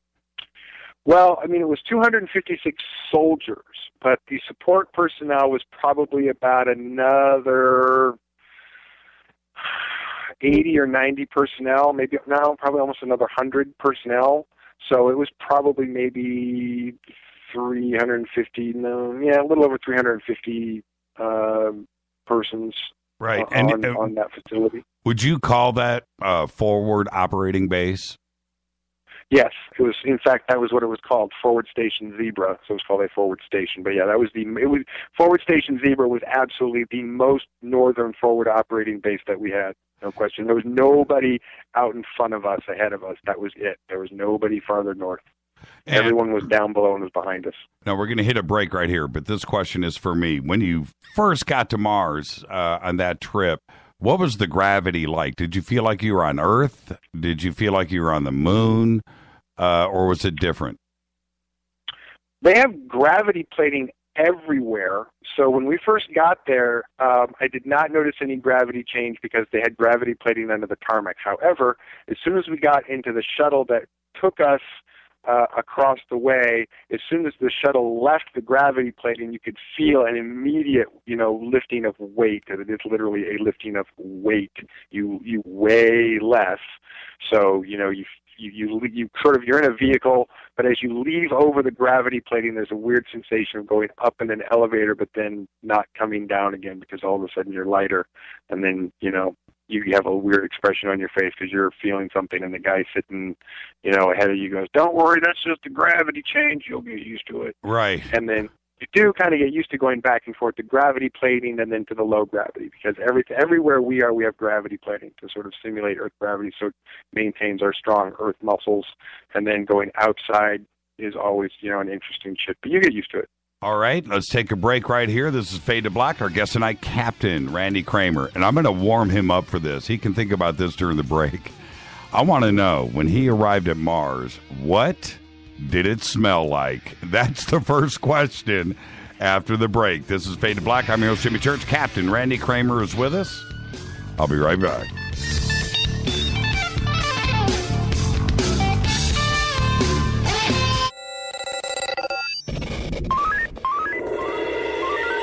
Way out here, we listen to Jimmy Church. You're listening to Fade to Black. Always on the edge of the hottest alternative talk. Jimmy Church with Fade to Black. KGRARadio.com. ¿Qué tal, mis amigos? Yo soy Mario Carson, el tiburón, y los invito para que escuchen a mi buen amigo Jimmy Church Radio. ¡Claro que sí! FoodForLiberty.com sells high-quality, storable foods from Humana. And right now, take advantage of our summer special. Purchase 2 family packs and we'll send you a Pro Pure Water Pitcher, a $70 value, free. This premium pitcher is ideal for use with just about any water source and removes more contaminants than other brands. And it comes with a filter that lasts up to 2 full years. Whether you need to be prepared in the event of an emergency, you're an outdoor sports enthusiast, foods. New Manna is known for high-quality, great-tasting, GMO-free, super nutritious food with no chemical preservatives. And with a 25-year shelf life, you can't beat the feeling of being food secure when you need it most. Go to foodforliberty.com right now for great-tasting, high-quality, storable foods from New Manna. Buy 2 family packs and get the Pro Pure water pitcher free. It makes good sense to be prepared. Get it at foodforliberty.com. Did you ever turn to your radio for your favorite talk show to find that it's been preempted for this? In the air to deep right center. Back goes Lewis to the wall, and it's out of here!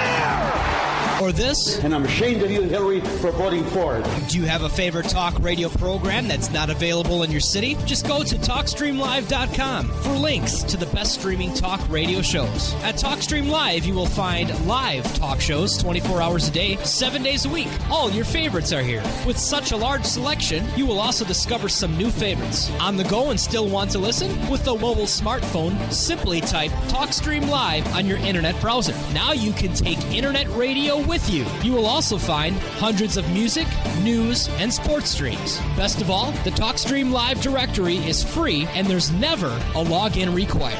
Remember TalkStreamLive.com, the fastest route between you and your favorite talk radio show. You are listening to Fade to Black with Jimmy Church on the Game Changer Network. Oi, oi, I'm Reese Evans. You're listening to Jimmy Church. This is Revolution. The revolution will not be televised. The revolution is on radio. Ciao.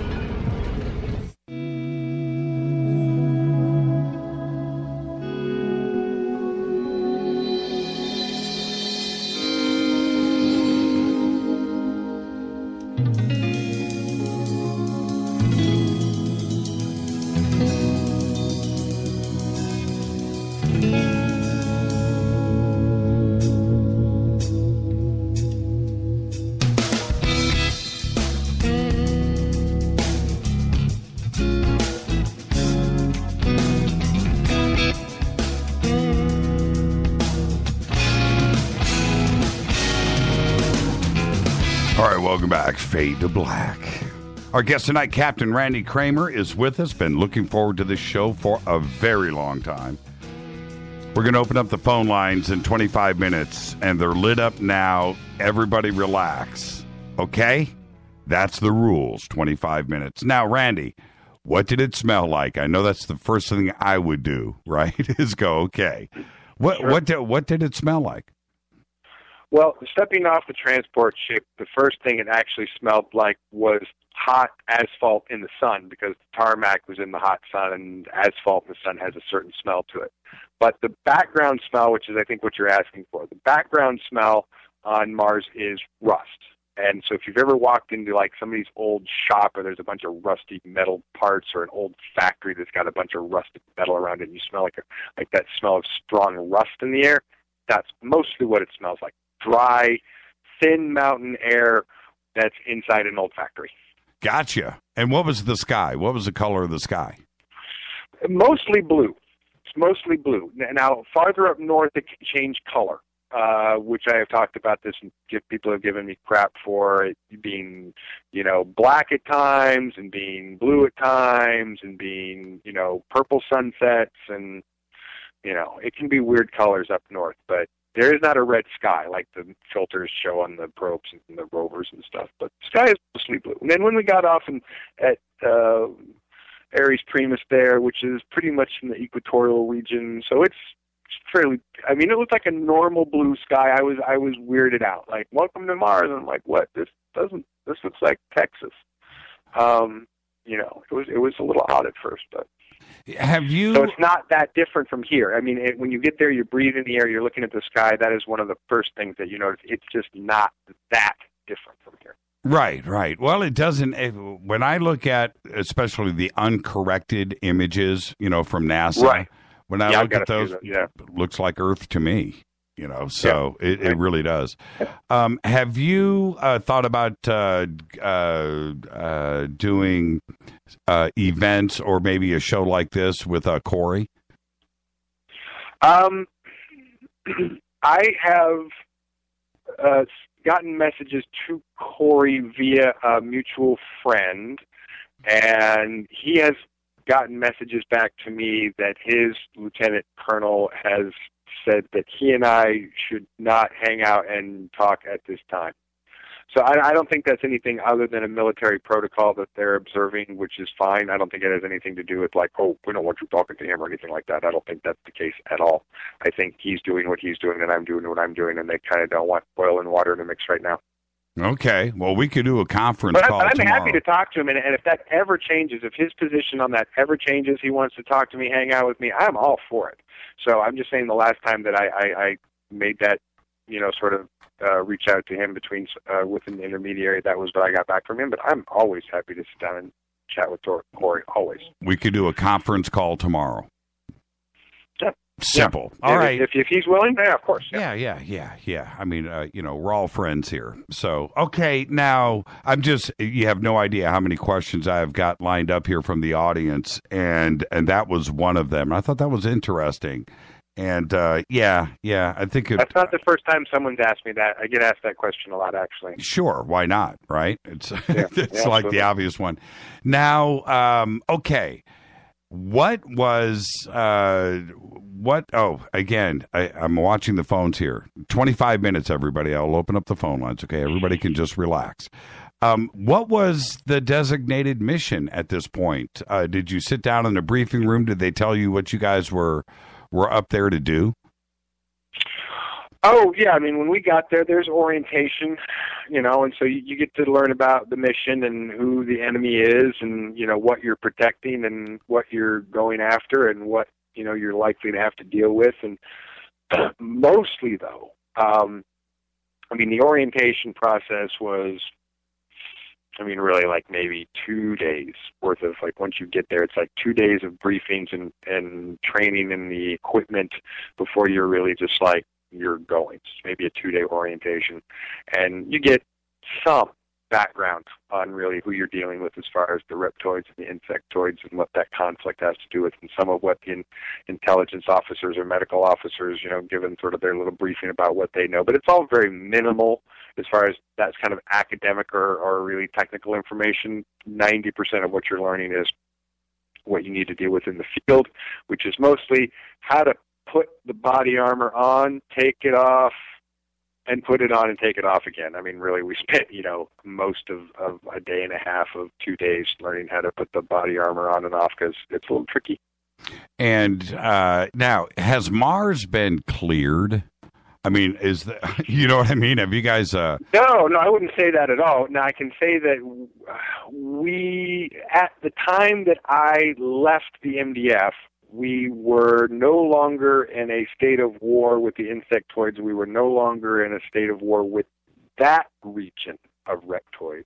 However, the reptoids themselves are very tribalistic on Mars right now. And so my understanding and education of the behavior and sort of social graces of the northern tribes is less cannibalistic than those of the southern tribes. And so we're more likely to have sort of pleasant conversations and peaceful agreements and so forth that are, going to abide by treaties and so forth if they're in the north versus, kind of like the wild south is like taking your life into your hands if you wander too far down there, depending on who you run into.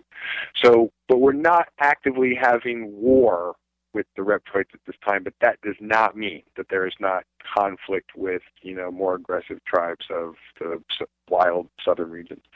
The insectoids, again, we've, no war with them anymore. My understanding, that's the peace agreement. Now, whether or not all of the hives observe the same, agreement or the same treaty, I'm not privy to that.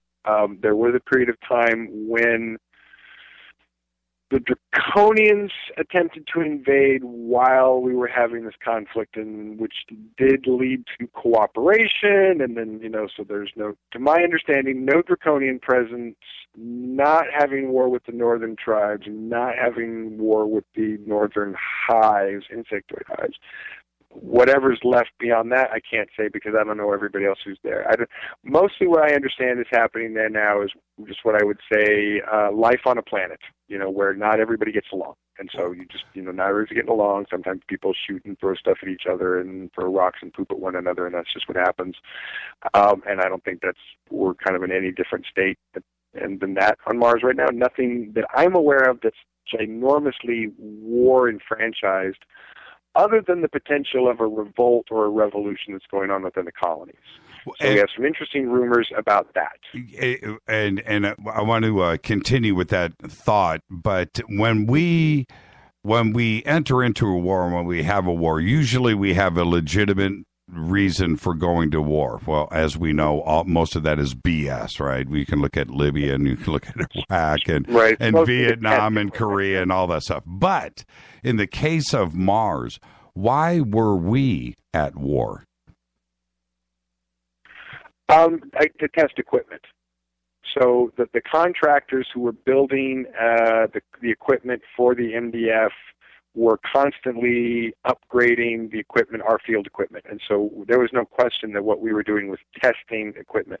And the manufacturing facilities on Mars, apparently we make good stuff.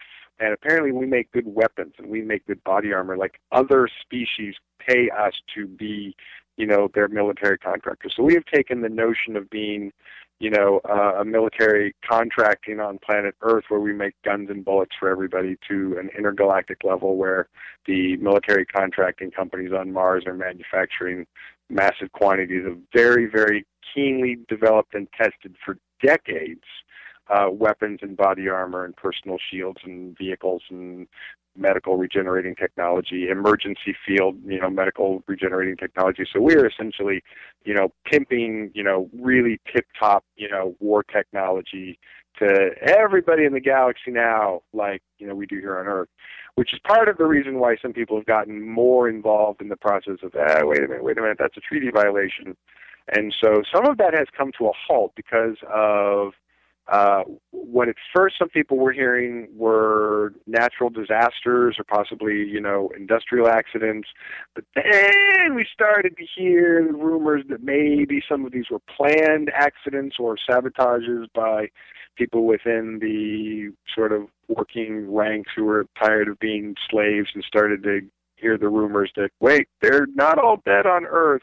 It's a lie, and because they've been told that we're all dead and there's nobody here.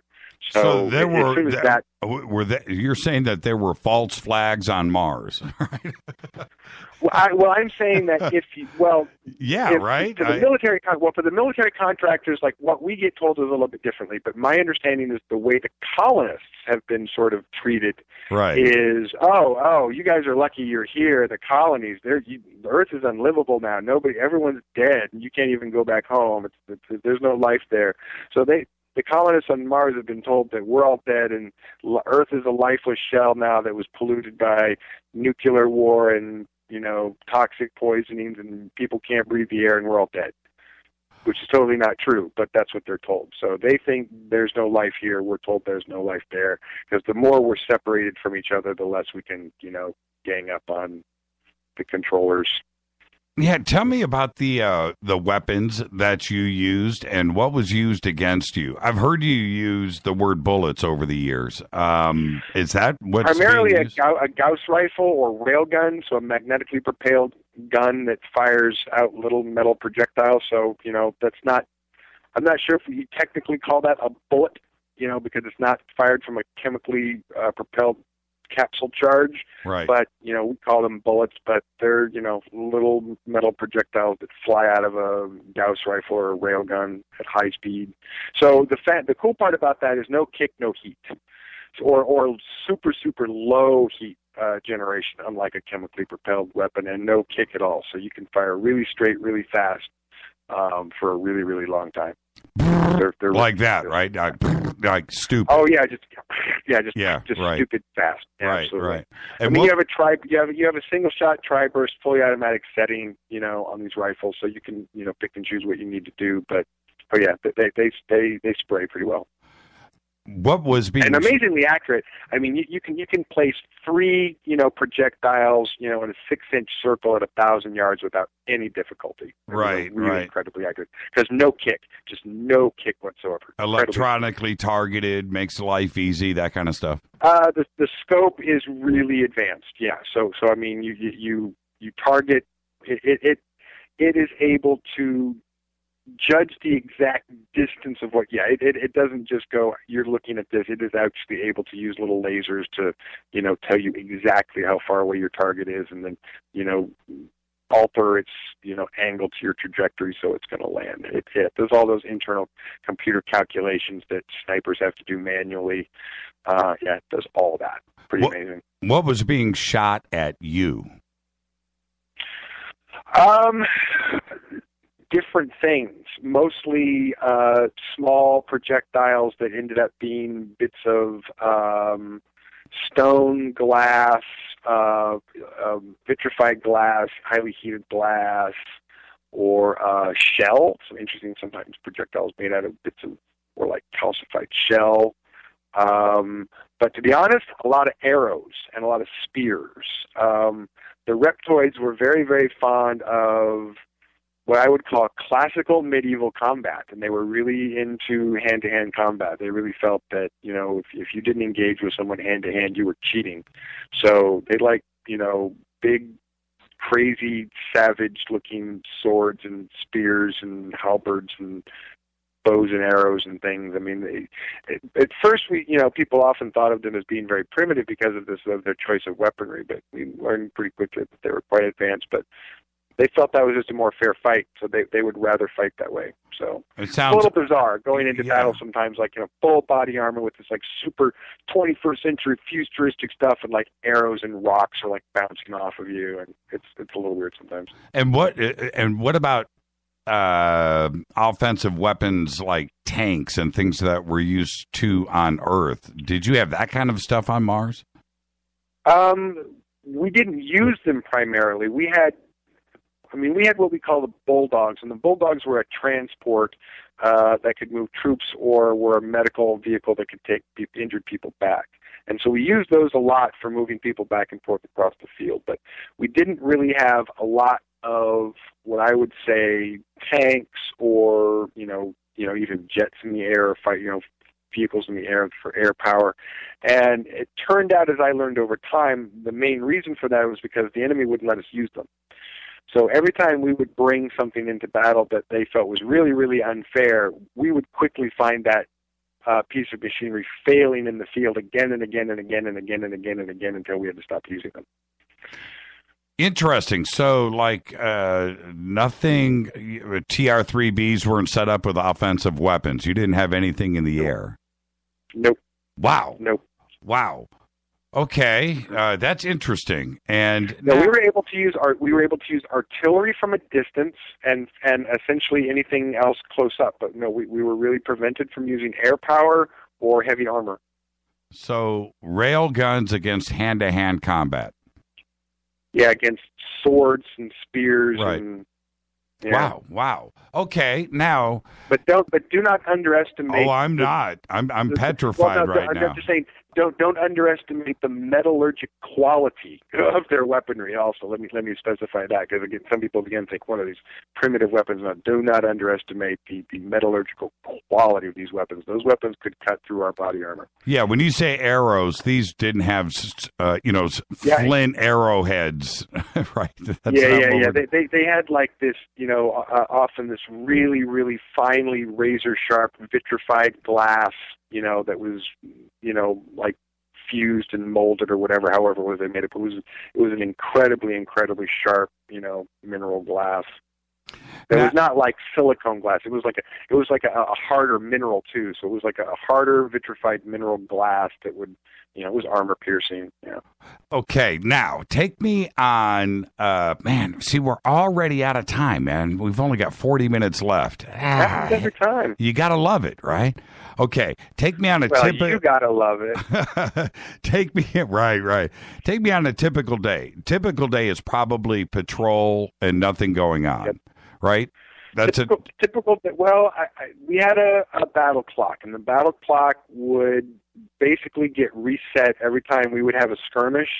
But the battle clock, we knew from the regularity of how things went, and the officers knew from the regularity of how things went, that every 3 to 5 days we would have a skirmish. And so we knew that anytime the battle clock got reset, maybe you had a couple of days to relax, where it was patrols where there wasn't going to be a big fight. But by day 3, everyone was ready for the next fight. And then, by day 5, it was all like, come on, where is it? Come on. Right. You're like, get this over with so I can, take another day of relaxing, knowing that, I can take a nap knowing that we're not going to get attacked. Well, who kicked up the dust first on these skirmishes? Depends. It really depends. I mean, we would sometimes, because sometimes we get sent on patrols in fairly large numbers, and sometimes we would get sent on missions into, what is known enemy territory or not our territory, and, we're kind of asking for it when we do that. So sometimes we'd go into territory far enough, we'd start the skirmish just by going far enough into their territory that they would eventually come out to meet us, and we'd essentially start a fight by going close enough to their home that, they'd come out and meet us, or sometimes they'd come too close to our home and then we come out and meet them. There were also occasional total sort of territorial invasions where we would overrun a nest or a hive, and they would overrun the facility. That's a whole other thing. I don't really talk about the specific tactics of that, but because of that, the facility was designed to be overrun. I don't talk too much about that, but it's a very interesting sort of way that tactic went, because it happened often enough, and it was known to be happening enough that it wasn't something you tried to prevent. It was something that you anticipated was going to happen, and then you planned for it in so many stages for it to go through that it would happen, and then it would end up in a certain interesting result. And then the cleanup after would just be a mess, because the hallways would just be covered with corpses and burnt bodies and stuff, and we'd have to get out and scrape them out and stuff. Oh God, it was just a mess. Well, and what were we up there necessarily fighting for? Is there minerals? Is there mining going on? Is there something like that? Yeah. Is there a reason for mining, us to manufacturing, territory, and essentially the ability for a system of oligarchical fascist government to act, outside of any American constitutional or United Nations authority or international law, and basically, think that they can get away doing with what they want, which was the case for many, many years. That's coming to an end for a number of reasons, I think. But, for a while they were able to just kind of do what they wanted because they were on another planet and there was nobody to tell them different. What's the main thing that we're up there mining? Do you have any idea? Couldn't tell you. I don't know what the mineral content of the deeper parts of the planet are, or what the pockets are. I honestly couldn't tell you. But I would imagine I understand that the mineral content of our planet and Mars are very similar. The biological life is very similar. The relationship to carbon-based life, water, etc., is very similar. So I can only presume that the mineral compounds of the entire planet can't be that far off our own. So I can only imagine that they're mining the same stuff there that they mine here. And how far along was the terraforming when you got there? Was there evidence of it at that time? Well, my understanding is that the indigenous species has been working on terraforming since they blew up the atmosphere, a long, long time ago. So, and we continue to assist with that process. So there was already what I would call sufficient evidence of life, that had been there for. There were birds and lizards and shrubs and trees, and there were creeks of running water in the spring and the summertime for sure, because we were far enough up north during, most of the year it was cold and icy and snowy and or just really, really dry. But there was a sort of a spring thaw when there was some running water. I know farther south there's streams and some rivers and so forth. I've seen photographs of them. I have satellite pictures of the forests of, big trees. It's like fir trees, pine trees. They're big trees. Did you ever get a chance to, I think you've touched upon this over the years, but Did you ever get a chance to go to the South, or were you just Nope. stuck in the North? Never, ever. I landed at Aries Primus, which is sort of an equatorial region, got shuttled up to Forward Station Zebra, and then with the few exceptions of a few times that we went away from the station, like maybe 3 times that some personnel left the planet at all, for there was, a few special circumstances for a few times that occurred. But other than that, like for 17 years, that was it. I just lived there and didn't go anywhere else or do anything else but live in a mountain and, shoot stuff and get shot at. Right. Is there, and thinking like that, is there a safe zone of Mars where we are in complete control? Is there like a United States, let's say, of Mars where we are I don't in complete think so. control? I would say that the colonies had, I'd put it this way, 5-10 years ago, the colonies had what I would call a pretty secure perimeter. I'm going to say right now that perimeter is less secure, because I think that the strength and stability of the provisional government there and their military strength is now divided and fractionalized and has problems. So I think if they're not already entering into a state of full-on rebellion or civil war, they're about to. And that's going to get messy. That's going to be red faction, like for real life.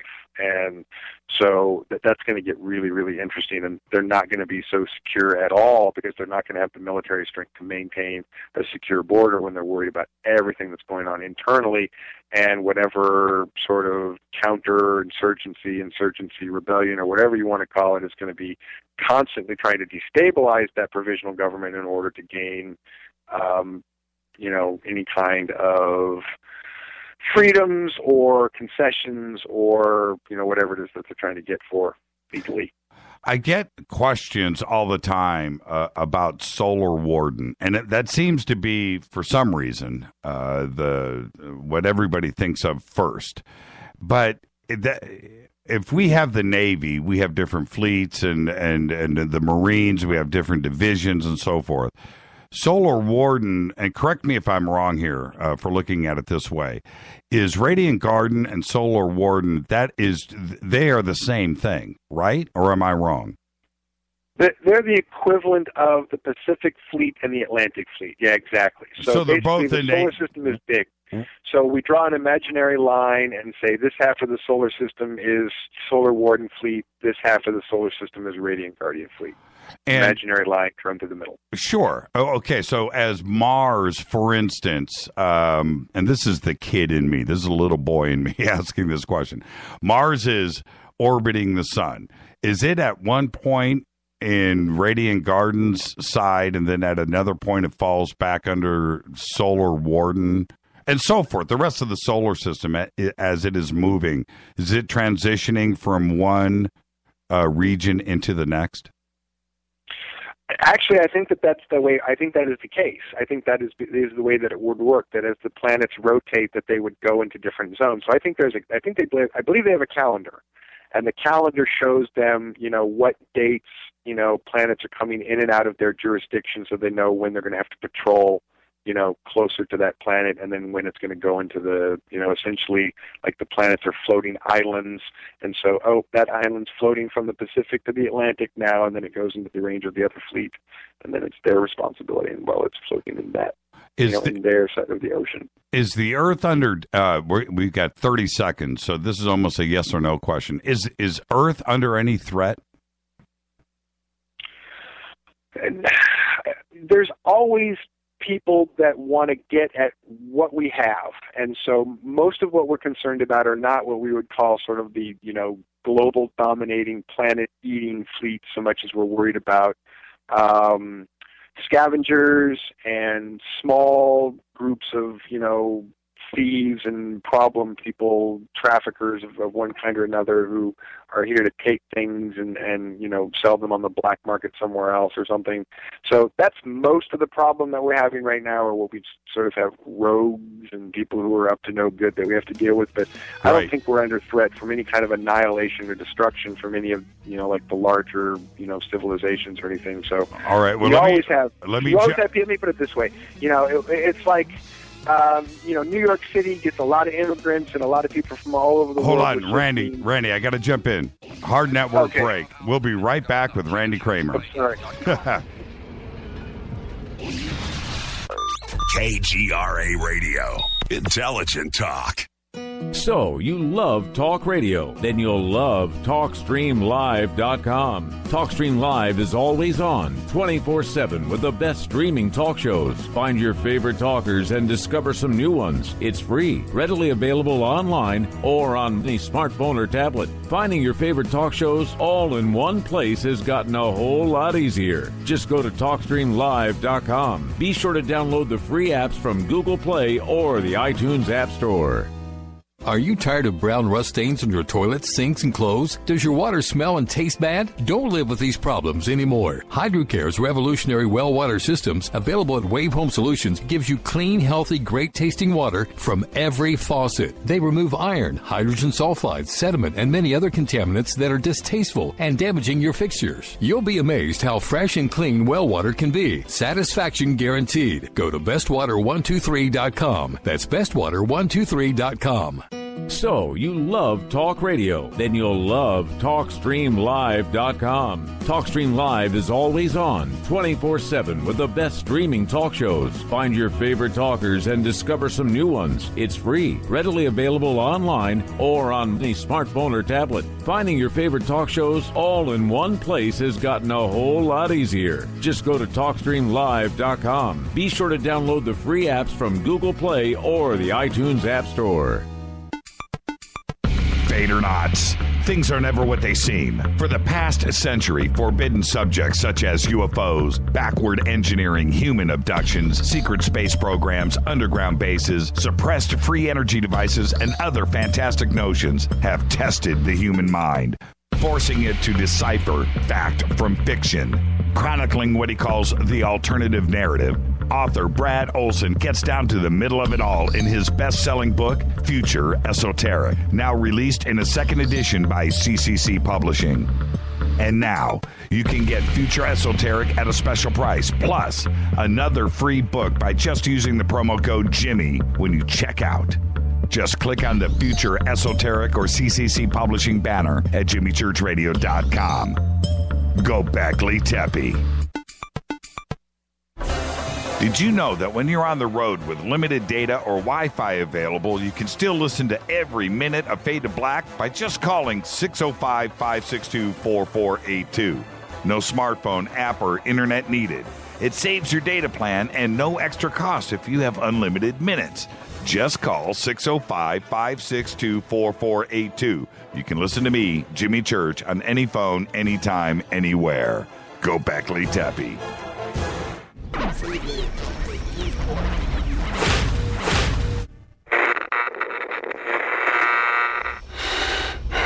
You want to know a secret? I love ponies. I really love ponies. I'm serious. I couldn't stay sane without ponies to brush. Why Fade to Black? Because you never got that pony, damn it. This is Fade to Black with Jimmy Church on the Game Changer Radio Network and KGRA, the Global Radio Alliance.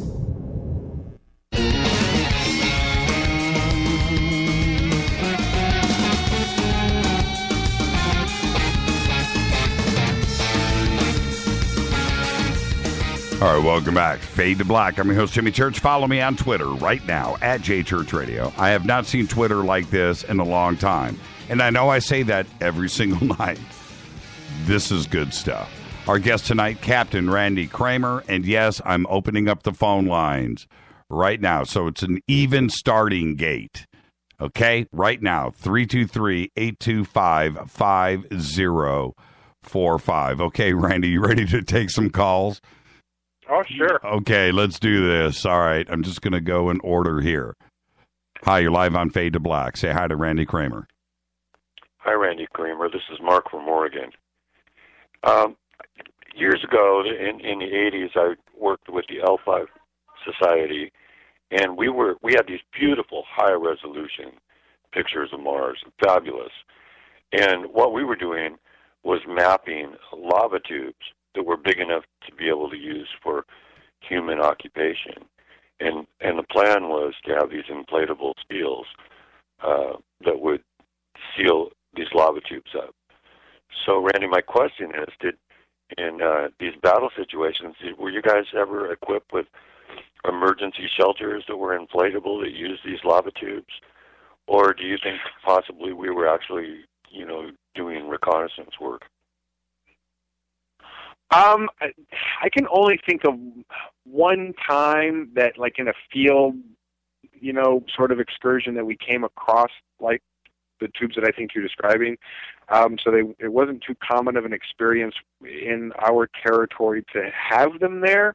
So it wouldn't be something I would be able to comment too much on, other than saying there was that one time that we ran across them, and otherwise, as far as like being provided an emergency device or something, no, that was not part of our regiment, because it wasn't something that we really had up there in that region. All right, good enough. That answers your question. Does that help? That was my question. Thank you. Thank you, Mark. Okay, sure. Let's go to, hi, you're live on Fade to Black. Say hi to Randy Cramer. Hi, Jimmy. This is Mate. How you doing? Hey, Hi, Mate. How are you? Say hi to Randy. Hi, Randy. How you doing? I'm good. How you doing? Good. I have two quick questions. Did you meet Andrew Basaggio or President Obama on the Mars? I did not meet either of them while I was on Mars. I know Andy. We have talked since then, and I certainly have not talked to the president since. Or I've never spoken to him that I know of. So. Got it. Okay. So it was not even at the same time, right? But you were both there, right? No. I mean, my understanding is any time that we may have been there at the same time, but I'm not even sure that we would have been in very, very different locations. But yeah, I never ran into either one of them while I was there. There you go. Thank you, Mate. Thank you. Thanks a lot. Yep, Talk you got to it. you soon. You got it. Thank Okay. you. Oh, Mate, did you have a second question? I'm sorry about that.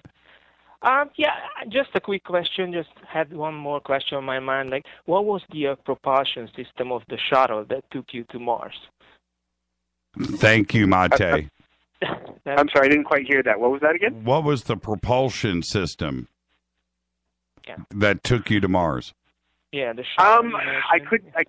Yeah, right. I couldn't tell you that. That was a very large shuttle, and because it was so big, I couldn't tell you what the power source was, what engine system it was using, what propulsion system. I had no idea whatsoever, because I didn't even get anywhere near the engine or see it operational from the outside to see any field effects or anything. So I have no idea.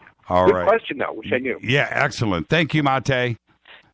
All right. I'm just going to take them in order here. Hi, you're live on Fade to Black. Say hi to Randy Cramer.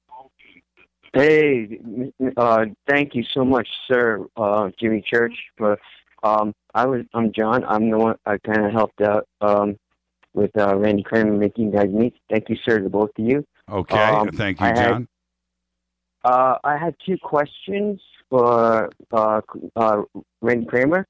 Would the most likely assimilation to his life of a movie would be Starship Troopers or maybe John Carter? I'm just trying to think what would the way his accounts, because I've seen his other YouTube videos. And my second question is he familiar with the British super soldiers, Max Spears, Jim Prince, and David Morrow, and Max Spears in general, because he died under suspicion circumstances? Yeah, thank you for the phone call, John. And actually, I knew Max Spears was going to come up at some point tonight, Randy. So what was his first question? I didn't write it down. John Carter on Mars. Oh, right. No, it was sort of trying to make a comparison. Is it more like Starship Troopers, more like John Carter? And Right. Really neither. I wouldn't compare it to any movies that I've ever seen. It was a very unique experience, and when Ron Howard calls me and wants to do my movie, then, you'll find out, because we'll do our best to make it look that way. But I'm not really sure I could point to a movie that would feel or look like what I did. And what about Max Spears? You ever talk to Max? Oh no, I never have. I've never spoken to him. So, and I don't really know anything about what happened or the circumstance. I mean, I heard a little bit that his girlfriend was there the whole time, and that he made a statement, or so-called deathbed statement or something at the end, and that she may have even recorded the whole thing, and that we may see that at some point in the future. That's all I've really heard or know. I don't really know anything else. Hi, you're live on Fade to Black. Say hi to Randy Cramer. Hi, Randy. I'm kind of a little bit doing more research on this area of the secret space program, so I'm not as up on it. But from what I understand, you and these other individuals were brainwiped or made to forget about your service, and I was wondering how that brain wiping or memory wiping was done, and how you and some of the other super soldiers that have been in this service overcame that so that you could remember so many details. Sure, good question. And there's a number of ways that they do that. The technology that they've developed over the decades for dealing with the mind and memory, there's more than one tool in the toolbox that they can go to, depending on the machine or the security clearance level that they have, and it's also people say sort of memory erase, memory wipe, but it's really, you cannot wipe or erase memories without blanking out someone's whole brain. So all you really can do is repress memory. So it's really a memory repression. And the nice thing about it being a repression is that your brain and your body and your soul, your consciousness, naturally want to remember at some point. So when you repress memory, you're basically setting a timer, winding a timer, and it's going to tick, tick, tick, tick, and at some point it's going to go off or start to go off, and memories are going to start getting through. And there's typically, some people might start really getting memory flashbacks, but then strong ones within the first 10 years. I certainly had strong ones within that period, but not as strong as they got within 15 years, 20 years. By the time we were really at 15, 20 years past was when we were, more like a flood of memory was starting to happen. But, anything less than 10 years was fuzzy, non-specific, visceral, but not necessarily chronological. So my personal experience of that, and other people telling me their experiences of that, is there's a variety of technologies to repress those memories, but you naturally want to remember eventually. So whatever natural process pushes through, you eventually have to grab onto that, and then deep meditation or some kind of, some people do hypnosis, some form of wanting to get the rest of that memory is the only way you're going to get it. So it starts to bleed through, but if you want the rest, you got to go after it. I understand, but do you have any indication as to what mechanism? Is it chemical, electromagnetic? What technology is used to do this to your brain? And and like I was trying to say, there's probably a dozen or different tools that they can use to do that can be electromagnetic, physical, psionic, chemical, all of the above, depending on when that technology was first developed or implemented, going back to the late 50s, mid 60s, and then you go into the 70s, 80s, 90s, etc. That technology continued to change and evolve, and depending on which department or what level of security clearance they have will depend on whether they're given the top grade tools or the 1975 special. Okay, so you're in your 30s now by Earth standards. So what 40. What was used? Well, you're 40. What was used on you? Again, a lot of that process happens in a medical unit where you're heavily medicated. So a lot of what I remember about that is, sitting in a chair, getting a shot, and someone flipping dials or switches at a panel, and sleepy time, and not much else. All right, thank you. Yeah, thank you, yeah, Dino. My pleasure. 323-825-5045. 323-825-5045. Randy, have you ever thought that that all of this, and I've asked Andrew Bishago this very same question, both privately and on the air. Have you ever thought that all of this is real to you because it was implanted? there certainly was a time when I considered any and all possibilities as to what was going on in my head and my body and my memories and whether it was a real memory process or not. There was a time when I certainly asked those questions.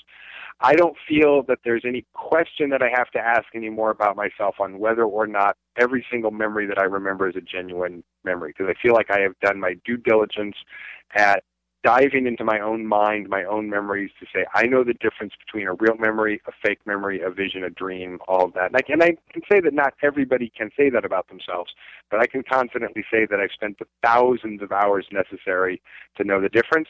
And so while I think that's a fair question to ask, and I certainly asked myself that question years ago, I feel that the answer that I've gotten for that question again and again and again and again and again is now these were very solid, very real chronological experiences that now that I have really fully restored memory is a total clear chronological experience that, I may sit down and write about someday, but it's all very clear and specific and doesn't have any signs or shapes of false or screen memories or fake memories. Hi, or implanted memories even, because even implanted memories would seem different. They would not have the same consistency. Yeah, right, exactly. Hi, you're live on Fade to Black. Say hi to Randy Cramer. Very solid, very well, this is your favorite grandmother, Karen on Lucic McDonald. How are you guys doing? Oh, how are you, Karen? Love you guys hey, both. I love you too, Randy. Anyway, I really wanted to touch base. I'm up in just above the Nelson Q552 base here, shortly on my way back to Saskatoon. And I got to tell you guys, we got something going up there at an Nataki Coop. We've got more UFOs going in and 4 or 5 different types of Sasquatches to everything to mutilation. So I'm going to have fun and require some help there. But I'm gathering my colonic machine to move that way. Randy, I was just hoping you could really touch on some of the incredible things. I put some stuff up by Sergeant Patty Bassard and some of the stuff that you've done that also at the ranch and stuff. But could you touch a little bit on what you're really doing now with the Earth consult that you're doing and also a little bit with the psionic defense courses and what you're really doing now and how we can get in touch with you and how we could best help you as well? Yeah, I forgot to get to psionic, and that's why Karen is here. Thank you, Karen. Sure. Okay. So I got to do last year, did a short presentation on the laws of psionics and got to do sort of a weekend seminar on laws of psionics, psionic self-defense, and military psionic protocol. And we didn't get to finish the class. It wasn't enough time. We really should have had everybody there for another day. And so because we didn't get to finish it, we didn't get to finish the video production. I absolutely have planned to finish the curriculum, finish the class, and have another class sometime in 2017. And that's really all I can say about that. We're working on that, and we'll have something out. And I'm, fingers crossed, aiming to do the class in Mount Shasta for anyone who's thinking about that ahead of time or where I'm going to be or what I want to be. That's kind of where I'm thinking I would like to do it. Have not picked a place or a time, but that's probably where we're thinking about that. Thank you so much, that's Karen. The psionics. Great. And I just wanted to let you guys know that we've been in touch with the Lang and the Silver Legion, and the South Pole's been taken. The Spear of Destiny is off, as is the Ring of Midas. And Sergeant Daniel McMullen's been cloned and taken. And the other thing, too, is S4 has been hit. So we need to be in touch on Skype. How's that? Yeah. I'll talk to you soon. Yeah, thank you so much, Karen, and be safe up there. Yeah, we're doing it. I got hit by a drone. I had 4 injections, just to let you know. It looks like a venom and also a pit fiber. So essential oils go a long way, plus my skilo machine on myself these days. Right? Yeah, exactly. Hey, Karen, seriously, be safe up there, okay? Say hi to everybody for us. Karen. Thank you. Yeah, at Tacky Coop, north of Saskatoon, Reservation Cree. Right on. Thank you, Karen. Oh, I think we lost her. Okay. She has bad reception up there. Yeah, so she does. She does. And I was hearing the interference come in. Now, 323-825-5045. What's going on Mars as far as the different species that are there? What about the rest of the solar system, Randy? I know that you have mentioned occupation in some of the moons in Saturn and Jupiter, which makes perfect sense. Is that pretty are they allowed to leave those moons? Are they allowed to leave Mars, or is that what Radiant Guardian and Solar Warden are there to do? I don't know what leave or liberty schedules for the bases or those shipboard are at this point. I don't know what that is. So depending on how long, they're placed where they are and what the options of where they can go. But most of the time they seem to, when I was, on Mars, recreation was localized, and when I was on the ship, recreation was localized. The simulators are pretty, you don't necessarily need to have people taking leave when they can have a simulator experience that feels like you're going on a walk in the woods enough to feel like, wow, I was on vacation for 3 hours. Now I have to go back to work. So it does fool your brain. Fools your brain enough and your senses enough, in a kind of a matrix experience kind of way that you feel like, oh, I just had some time off, even though you were just in a simulator. So a lot of that is localized, and there isn't necessarily a need for people to go anywhere. So I don't know that there is a liberty and leave schedule for people, except for senior officers. Like the most senior and flag officers would be the ones who would get to go home or see their families or something, and everyone else can suck it, I guess. Right. Oh, Hi. turn me down in the background. Okay. Yeah, I did. Okay. Hi, you're Hi, live. Jimmy. This is Donna. Can you hear me? Am I breaking up? No, we got you now. Who's calling? Oh, okay. Donna from Hawaii. Hi, Donna from Hawaii. Yeah. Say hi to Randy Cramer. Hi, Randy. I have a question. Hi, Randy. I wanted to ask you, you mentioned that, they had replaced your body, I think, up to 15 times. And you didn't really go into how that would work. Do they use your DNA, or is it your consciousness put, like an avatar body put into another body, or how exactly would that be? Okay. So your soul is a fluid. Your soul is a fluid dynamic. It's a quantum fluid dynamic. And so I can't tell you, I don't know how to build this machine, but you can pump the quantum fluid dynamic that is a person's soul from one container into another. So you can pump it out of a body into a temporary container and then back into another vessel, another body, either another human one or a non-human one, and then out and then back again. So basically, as long as you're attached to your body, as long as there's some brain activity, you're still attached, your silver cord is still attached, and you're retrievable, and they can rebuild or, reattach whatever they need to keep you there. And if they need to reattach your head to a clone body or something, they can do that. But essentially, you're as long as you stay connected to some part of your brain and physicality, they can keep, restoring the damaged cells of your damaged body and keep bringing you back again and again. Oh, okay. So the physical atoms of your body actually come with you, in a sense? They use their physical atoms as well? Or what happens to that part? What happens to the body that you're no longer occupying? Well, anything that they don't need anymore. Any old body parts, or any old bodies or old clone bodies or anything they don't need anymore just goes in the incinerator and gets burnt up. Oh, okay. So it's cremated. Fire. Okay. Oh yeah, into the fire and then yeah. Yep. Thank you, Donna. Okay, that makes more sense to me. Okay, thank you. both. I was just really wanted to ask that question. Excellent question, and thank you, Donna. Very good question. Yeah. Thank you. And we didn't get into some of the medical aspects of some of the things that you've talked about in the past. We'll save that for another show because that's all very, very interesting. I'm reading here. Let's see. Captain Cramer mentioned that Michio Kaku is MJ-12. Did you mention that? I've never heard that before.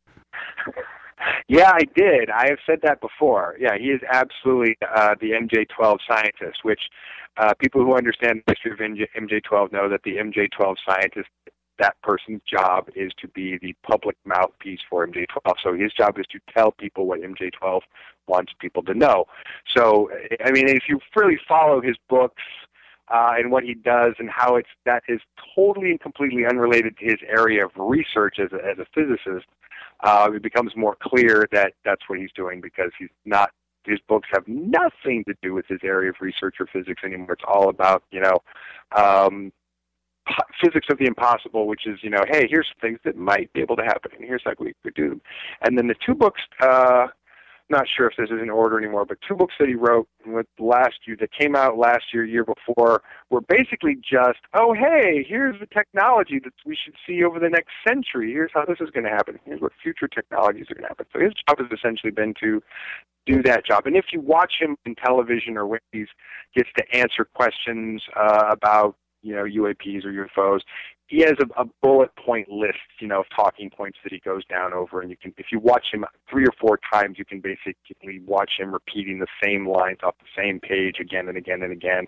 So he has a very rehearsed, very specific, very in a box way of presenting every bit of information that he's asked to do about extraterrestrial life or UAPs or unidentified flying objects. And part of one, definitely, that his shtick is to say, well, we know that 95% of them are actually, identifiable, but it's that 5% that are spooky.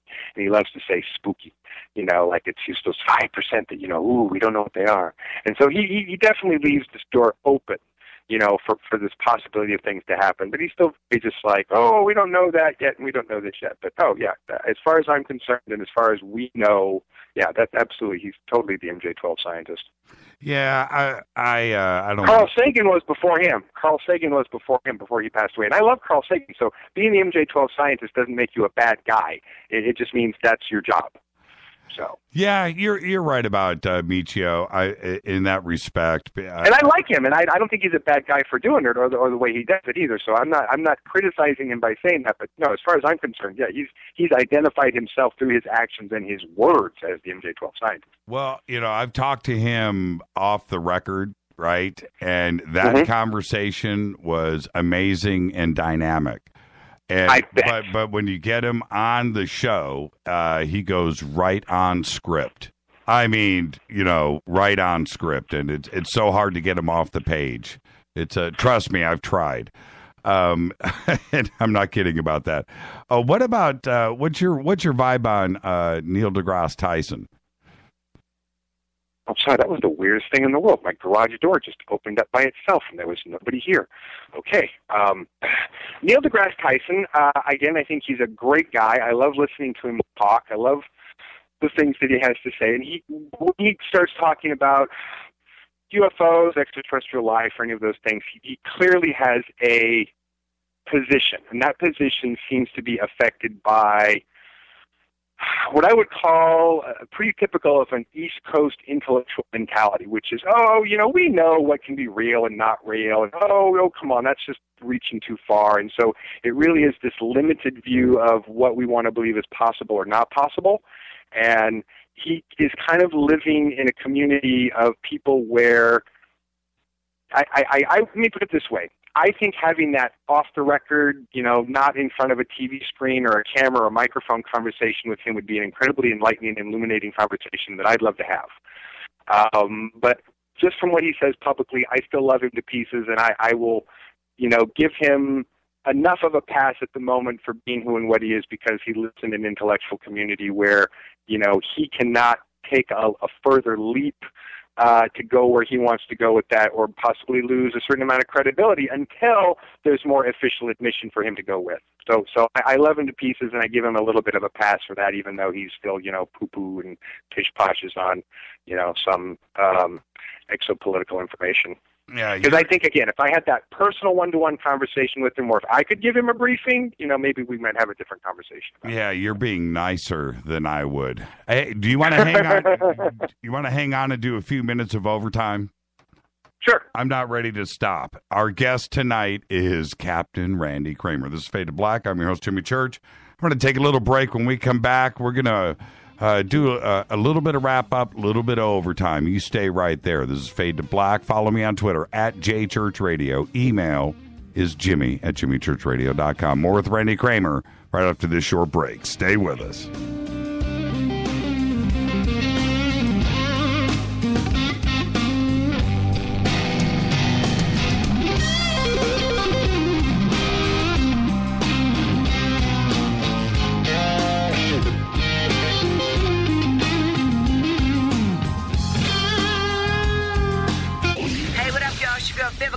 Here, and you You are listening to my boy, Jimmy Church, on JimmyChurchRadio.com. Despite popular opinion, reading a book will not make you smarter. But listening to Jimmy Church will.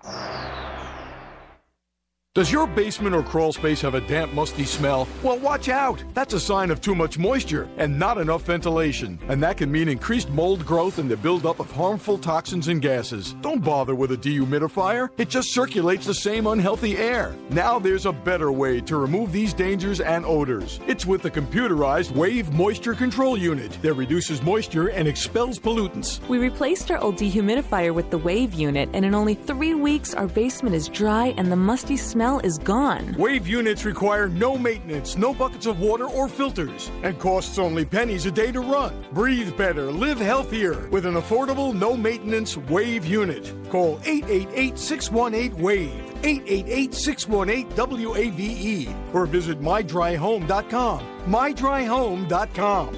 Ride the wave. Wave Home Solutions for a healthy, comfortable home. What's up, Fadernauts? Studio Dome loves Fade to Black and the F2B audience so much that they have put together the ultimate stereo Bluetooth system. They've done it just for you. Man, check this out. The Studio Dome SBB2 stereo system is here. It's featuring 2 Studio Boombox 2 SBB2 wireless Bluetooth speakers, packed in its own custom hardshell case. This Studio Dome system features the very latest in stereo Bluetooth technology. The 2 full-range boomboxes are in true wireless stereo. You've got to hear this. It's amazing. It's just $129, and use the promo code JCRTWS, and you'll also get free shipping. It's simple. Just go to JimmyChurchRadio.com, click on the Studio Dome banner. Go Beckley Teppy. This is Kristen, Erica, Brittany, Gabby, and you're listening to JimmyChurchRadio.com. It's not a lifestyle we chose. We were born this way. KGRARadio.com.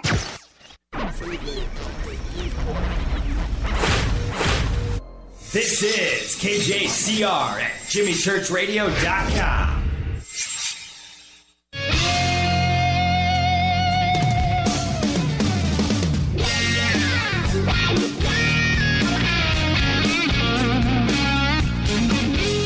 All right, welcome back. Fade to Black. I'm your host, Jimmy Church. Yeah, we had to go into overtime tonight. There was just no way I was prepared to stop, because right now I feel a little smarter. Our guest tonight, Captain Randy Cramer. Randy, are you religious? No. Did any of this experience alter that for you? No.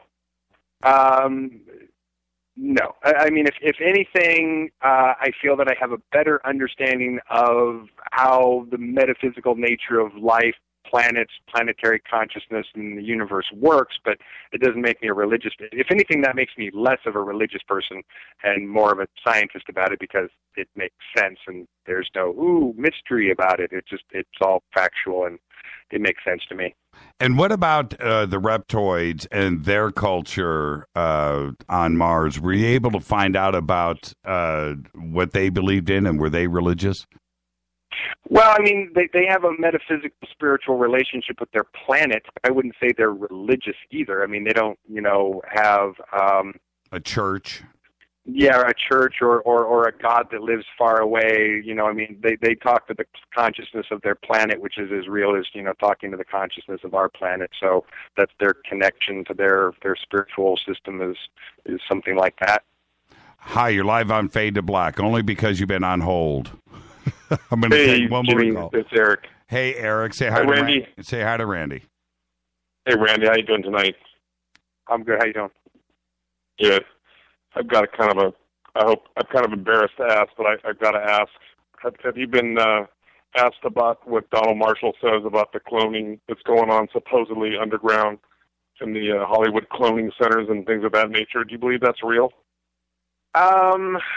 Or possibly real?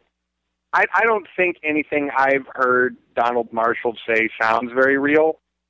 So, I don't go around telling, going after people that I don't think necessarily legit, but I haven't heard him say anything that I think sounds factual. There you go, Eric. Thank you for the phone call, brother. Okay, have a good night. You got it. All right, one last call tonight, Randy, and then Donald Marshall say turn me down in the background. Hi, Jimmy. This is Casey. Hey, Casey. Say hi to Randy. Hi, Randy. Howdy. What's up? My quick question is, how far is the technology in Mars? And I want to know, did they had anything like the Matrix movie?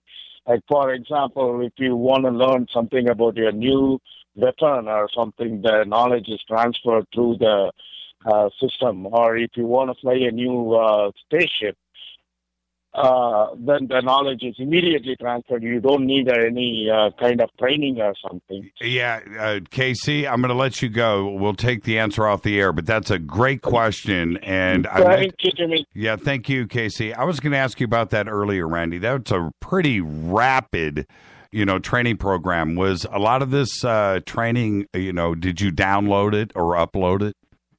That's a very good question, and I'm going to tell you exactly how that works. The training simulators, which are, not like you don't stick something in the back of your neck, but you do put on this goofy piece of headgear, and there's these oven mitts that they look like oven mitts, but they're wired, and they go over your hands so that you have the ability to connect your brain and your motor control so that you, sort of learn kinesthetic memory while you're in the simulation. And the simulation runs at a faster clock speed. So you actually can experience more time in the training simulator than is passing outside the simulator. So you actually get about 4 hours of simulator time for about every 1 hour that's passing by in real time. So if we actually were doing a 4-hour training session that day, that would really be a 12-hour training session or 16-hour training session. And so yeah. And so how, if you were going to give a concentration number on that, how concentrated is it? I mean, is it sped up by 50%, 75%, 90%? 4 to 1. 4 to 1. Wow, that's nuts. Does your 400%. Yeah, it's an increased clock speed of 400%. Yeah. Do you get headaches? A little bit coming out of it, yeah. I mean, you usually come out of it sweaty and with a headache, but it goes away. You get used to it, and I'd say it goes away within 5 or 7 minutes or so. If you come out of it, if you jumped on, mostly you're dehydrated. You want to drink a water. You want to get something to eat. You're hungry. You're thirsty, and you want to take a nap. So you eventually became a pilot. Could you jump on the Nautilus or one of the transports right now and just sit down and it's like riding a bike? Let's see. I'm trying to think. We would be anywhere from. I mean, this could be. They could have new planes. I mean, we call them planes, even though they're not planes. They could have new ships, new vehicles, new fighters that operate differently. But if it was any kind of class that flew the same or similar to anything that I flew before, I could probably fly it. Yeah. Wow. What's the best way for everybody to contact you today, and what are you working on now with the website? The website is mostly a means of communication for when I have something, absolutely essential to report or what's going on. I will. Just hasn't been a ton of things absolutely essential to report on. The work I've been doing is nothing I can talk about right now. But as I mentioned earlier, when we get finished with this, there will be an interdepartmental report, and then hopefully we'll be able to sort out the public report that we can do, the declassified version for the public, which should be pretty interesting and settle some questions for some people who, again, want to question whether I am what I say I am or where I'm coming from. We should be able to resolve a lot of that. But I can't really talk too much about that. So all I can really say at the moment is that if people want to contact me, they can go to the website. There's a contact form there, and my email, which is Captain K. KAYE444@gmail.com. There's also a contact form on my website. And as things come up in the psionics course, we figure that out. I'll obviously post information about that up there so people can see what's going on when I, have something to report on. Just hasn't been a lot to report on lately, but they can definitely contact me via that way. Do you consider yourself a whistleblower? No, because I have been given very clear and specific permission and authority by my superiors to do what I do. And my Brigadier General and I have been over the very, very specific legal parameters that I am actually under as an independent field commander. So while some people want to call me that, no, I am not a whistleblower. I am a sanctioned officer who has permission to act as the de facto public relations officer for the command staff of the United States Marine Corps Special Section until further notice. I want to thank you so much for coming on the show. Are you going to be speaking anywhere in public? Anything coming up? Nothing coming up anytime soon. I mean, I know people are always asking me to do stuff, and we're thinking and potentially planning for things next summer and so forth, but I don't have anything scheduled right now. Okay. Thank you so much, Randy. And I'll go ahead and announce this now. To the world. Randy's going to be on Coast to Coast with me next Friday night. So not this Friday, a week from this Friday, and everybody come out and hang out with us over on Coast to Coast, and we'll take this conversation one step further to the world. Thank you so much, Randy, and be safe out there. Thank you for having me, Jimmy. I appreciate it. You're the best. Thank you so much. Randy Cramer. His website is earthcitizenconsulting.org. earthcitizenconsulting.org. And yes, he'll be on Coast to Coast with me next week. And I think it's the 26th, whatever the Friday night is. I think that is the 26th. I'll be doing Coast that Friday and Saturday. And we'll see Randy over there. With that, I'm going to take a quick break. This is Fade to Black. Thank you, Randy Cramer. Great conversation tonight. I expected it. And there you go. All of you are spoiled. This is Fade to Black. I'm your host, Jimmy Church. I'll be right back.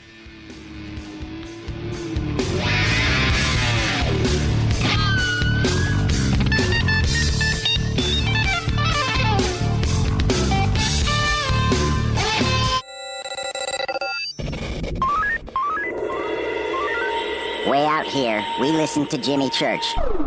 You're listening to Fade to Black. Always on the edge of the hottest alternative talk. Jimmy Church with Fade to Black. KGRARadio.com. ¿Qué tal, mis amigos? Yo soy Mario Carson, el tiburón, y los invito para que escuchen a mi buen amigo Jimmy Church Radio. ¡Claro que sí! FoodForLiberty.com sells high-quality, storable foods from Numana. And right now, take advantage of our summer special. Purchase 2 family packs and we'll send you a Pro Pure Water Pitcher, a $70 value, free. This premium pitcher is ideal for use with just about any water source and removes more contaminants than other brands. And it comes with a filter that lasts up to 2 full years. Whether you need to be prepared in the event of an emergency or an outdoor sports enthusiast, Numana is known for high-quality, great-tasting, GMO-free, super nutritious food with no chemical preservatives. And with a 25-year shelf life, you can't beat the feeling of being food secure when you need it most. Go to foodforliberty.com right now for great-tasting, high-quality, storable foods from Numana. Buy 2 family packs and get the Pro Pure Water Pitcher free. It makes good sense to be prepared. Get it at foodforliberty.com. Did you ever turn to your radio for your favorite talk show to find that it's been preempted for this? In the air to deep right center. Back goes Lewis to the wall, and it's out of here! Or this? And I'm ashamed of you, Hillary, for voting for it. Do you have a favorite talk radio program that's not available in your city? Just go to TalkStreamLive.com for links to the best streaming talk radio shows. At TalkStream Live, you will find live talk shows 24 hours a day, 7 days a week. All your favorites are here. With such a large selection, you will also discover some new favorites. On the go and still want to listen? With a mobile smartphone, simply type TalkStream Live on your internet browser. Now you can take internet radio with you. You will also find hundreds of music, news, and sports streams. Best of all, the TalkStream Live directory is free and there's never a login required. Remember TalkStreamLive.com, the fastest route between you and your favorite talk radio show. You are listening to Fade to Black with Jimmy Church on the Game Changer Network. Oi, oi, I'm Reese Evans. You're listening to Jimmy Church. This is Revolution. The revolution will not be televised. The revolution is on radio. Ciao.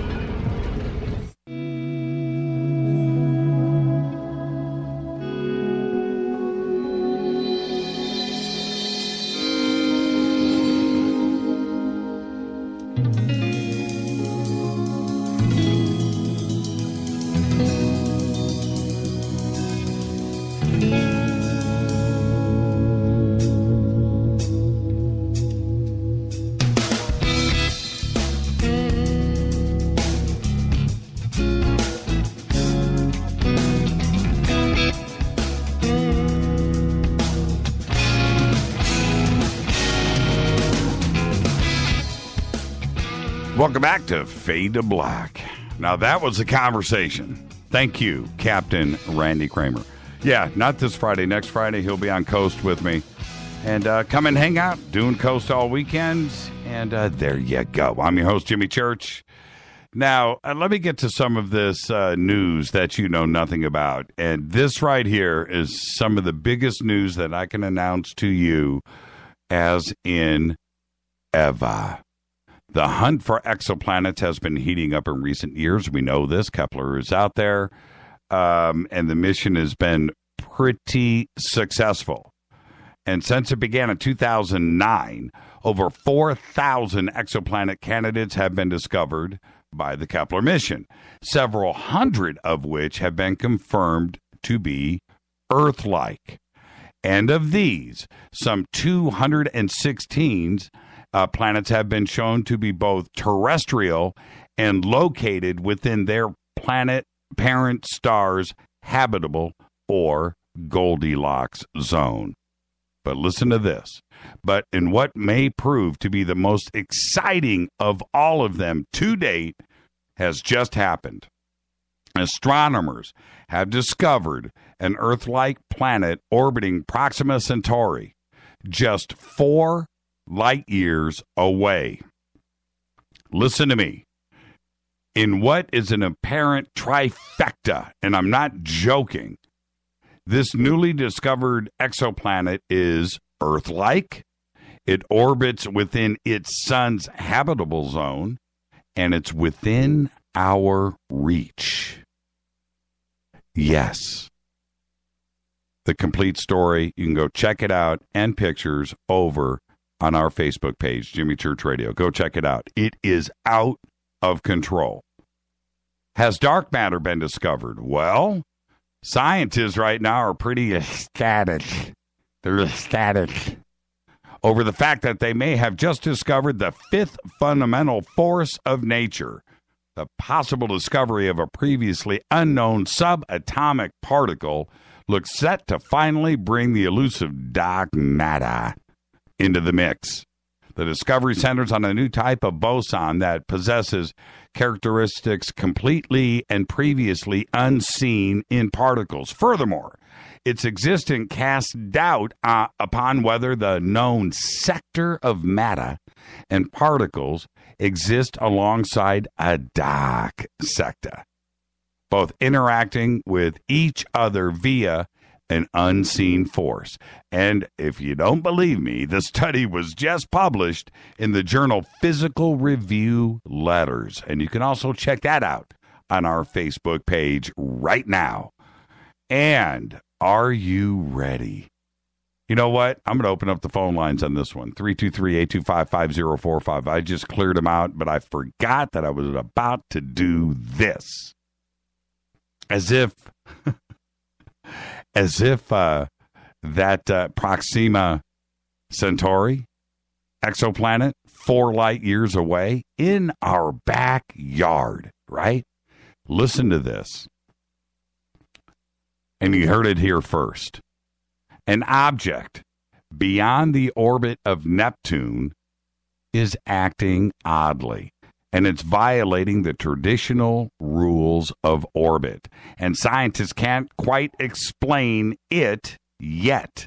The Trans-Neptunian Object, or TNO, has been nicknamed Niku, Niku, a Chinese word for rebellious, by the way.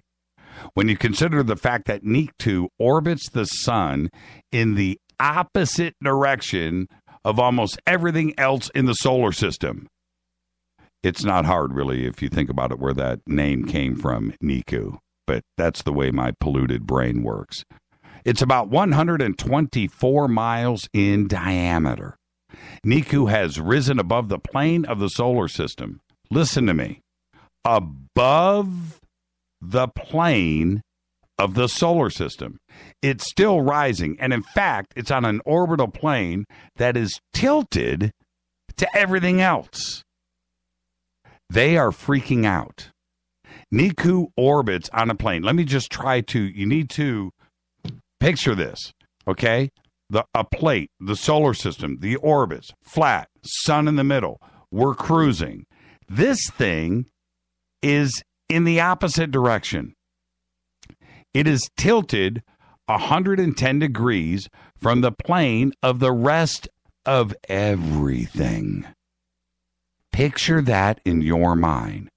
Now, there is one theory, is that a large object's gravity is influencing Niku. That's where it gets funky, doesn't it? Right? Listen to me. And that is causing it to orbit at an angle to everything else, as well as backwards. Right?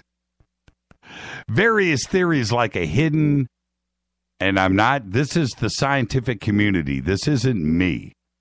Various theories right now being proposed are there's a hidden super Earth known as Planet 9 behind Neptune, throwing off Niku's orbit, and we can't see it. How do you like that? That is one theory put out by the scientific community and astronomers because they cannot explain how Niku is able to do this. Its orbit is backwards and it is tilted. Now, our solar system is running in one direction, right? Everything is flat. Gravity and the sun make it do what it does. And Niku is tilted and backwards. Now, they also think that there is an unseen, and I don't make this stuff up, that there's an unseen dwarf star called Nemesis, or an unknown dwarf planet in the Kuiper Belt that we cannot see. And all of this is problematic when trying to explain the orbit of Niku. It's a strange situation, but I've got a picture of it. And if you go to our Facebook page right now, Jimmy Church Radio, go and look at this last snapshot. It has been seen only, are you ready for this? Again, it's the nuttiest thing ever. They've seen it 22 times. That's it. And I've got a picture of it right now on our Facebook page, passing in front of Neptune. Go and look at it. It's going to blow your mind. And this is an official release, by the way. So what's going on here? Also, Niku rhymes with Nibiru. I'm just saying. Now, when we pull in the Nibiru hypothesis and a 3,600-year orbit and so forth, does this actually come into play? I'm not sure. But for them to look at an unseen dwarf star, which is called Nemesis, and it's out there, they think, in the Kuiper Belt, or some kind of dwarf planet, Ceres comes to mind, or something else that is out there beyond Pluto. Really? Right?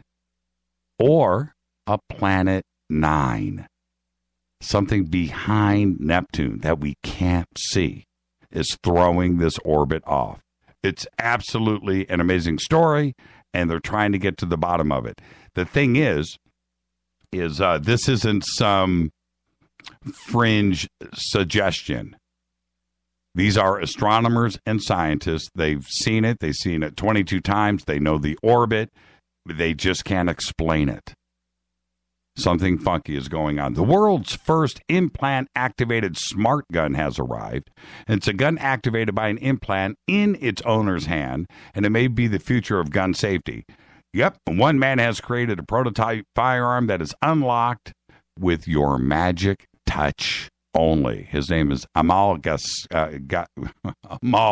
Grafstra, and he's trying to make guns safer by using an RFID chip, and the implant goes into your hand, and that will activate the trigger.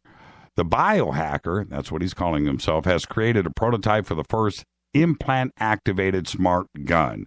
His smart gun is a modification of an ordinary firearm. However, it's adapted to unlock when it is in contact with his implants. It's pretty crazy, too, as well.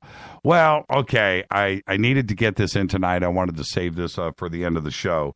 On Friday night, when we broadcasted from the Awareness Life Expo, and Patty Greer was on with us, she let us know about a new crop circle that hit the world on Friday, and it's called the ANSTY, right? ANSTY, ANSTY crop circle, but it's been resolved.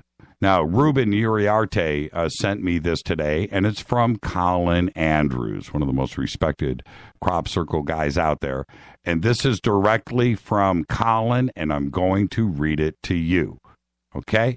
He says, my investigation into this exceptional crop circle has been completed. Since 1999, my focus has been on the well-documented cases of interaction involving public, researchers, farmers, and human circle makers. Because this crop circle was as impressive as I have seen, I wanted to know this time who made it and why. I got my answers, and not everybody will be pleased with the findings. The exceptional quality is due in large part to the experienced hands that made it in the 3 days that took to complete it. Interesting. The names are known to me. They have in recent years been involved in producing designs in sand on the south coast of England. A 3-day construction period allowed them to perfect the design with the agreement of the field owners. The design was a commercial commission for Mothership Glass. The design was a take on the company logo, but was not identical to it. Note, I have posted pictures of their actual logo, by the way. The statement made by the field owner shop owner is nearly identical to the landowner statement from another commission for the computer chip company NVIDIA in Salinas, California a couple of years ago. The Anstey Farm Shop's Karen Price said her family never goes on holiday, but I'm returning from a 5-day break in Devon yesterday. They woke up this morning to discover the pattern in the wheat. This is an attempt to distance the landowner from the temporary deception period while publicity builds. Hence, they cannot say without lying. After all, they were allegedly not there. It was no surprise, as stated. Conclusions. Names of human circle makers and land artists are known to me. They are paid commission by Mothership Glass to construct, design, taking 3 days in the field, owned by Anstey Farm Shop. The amount of money is passing hands to the landowner and each crop artist, and allegedly also a charity, is outside of my research objectives. So there you go. It wasn't UFOs this time around. It wasn't anything from underground. It was a publicity event. There you go. This is Fade to Black. I'm your host, Jimmy Church. Thank you, Captain Randy Cramer. It was well worth the wait. Great conversation. Fade to Black's executive producers, Rita Kamarian. Show is produced by Hilton J. Paul, Mark D. Kovar, LJ3, Renee, Mark Dunbar, Jonas, Dennis, Bob. Announcers are Steve Harder, Gene Vitoa, Mark D. Kovar. Fady by Dale. Webmaster is Drew the Geek. Music, Doug Aldrich. Intro, Spaceboy. SpaceboyMusic.com. Fade to Black is produced by KJCR for the Game Changer Network and syndication, KGRA, The Planet. Thank you to everybody that called in tonight. Fantastic show. This broadcast is owned and copyrighted 2016 by Fade to Black and the Game Changer Network. It cannot be rebroadcast, downloaded, copied, or used anywhere in the known universe without written permission from Fade to Black or the Game Changer Network. I'm your host, Jimmy Church. Follow me on Twitter at JChurchRadio. I want everybody to be safe. Go Beckley Teppy.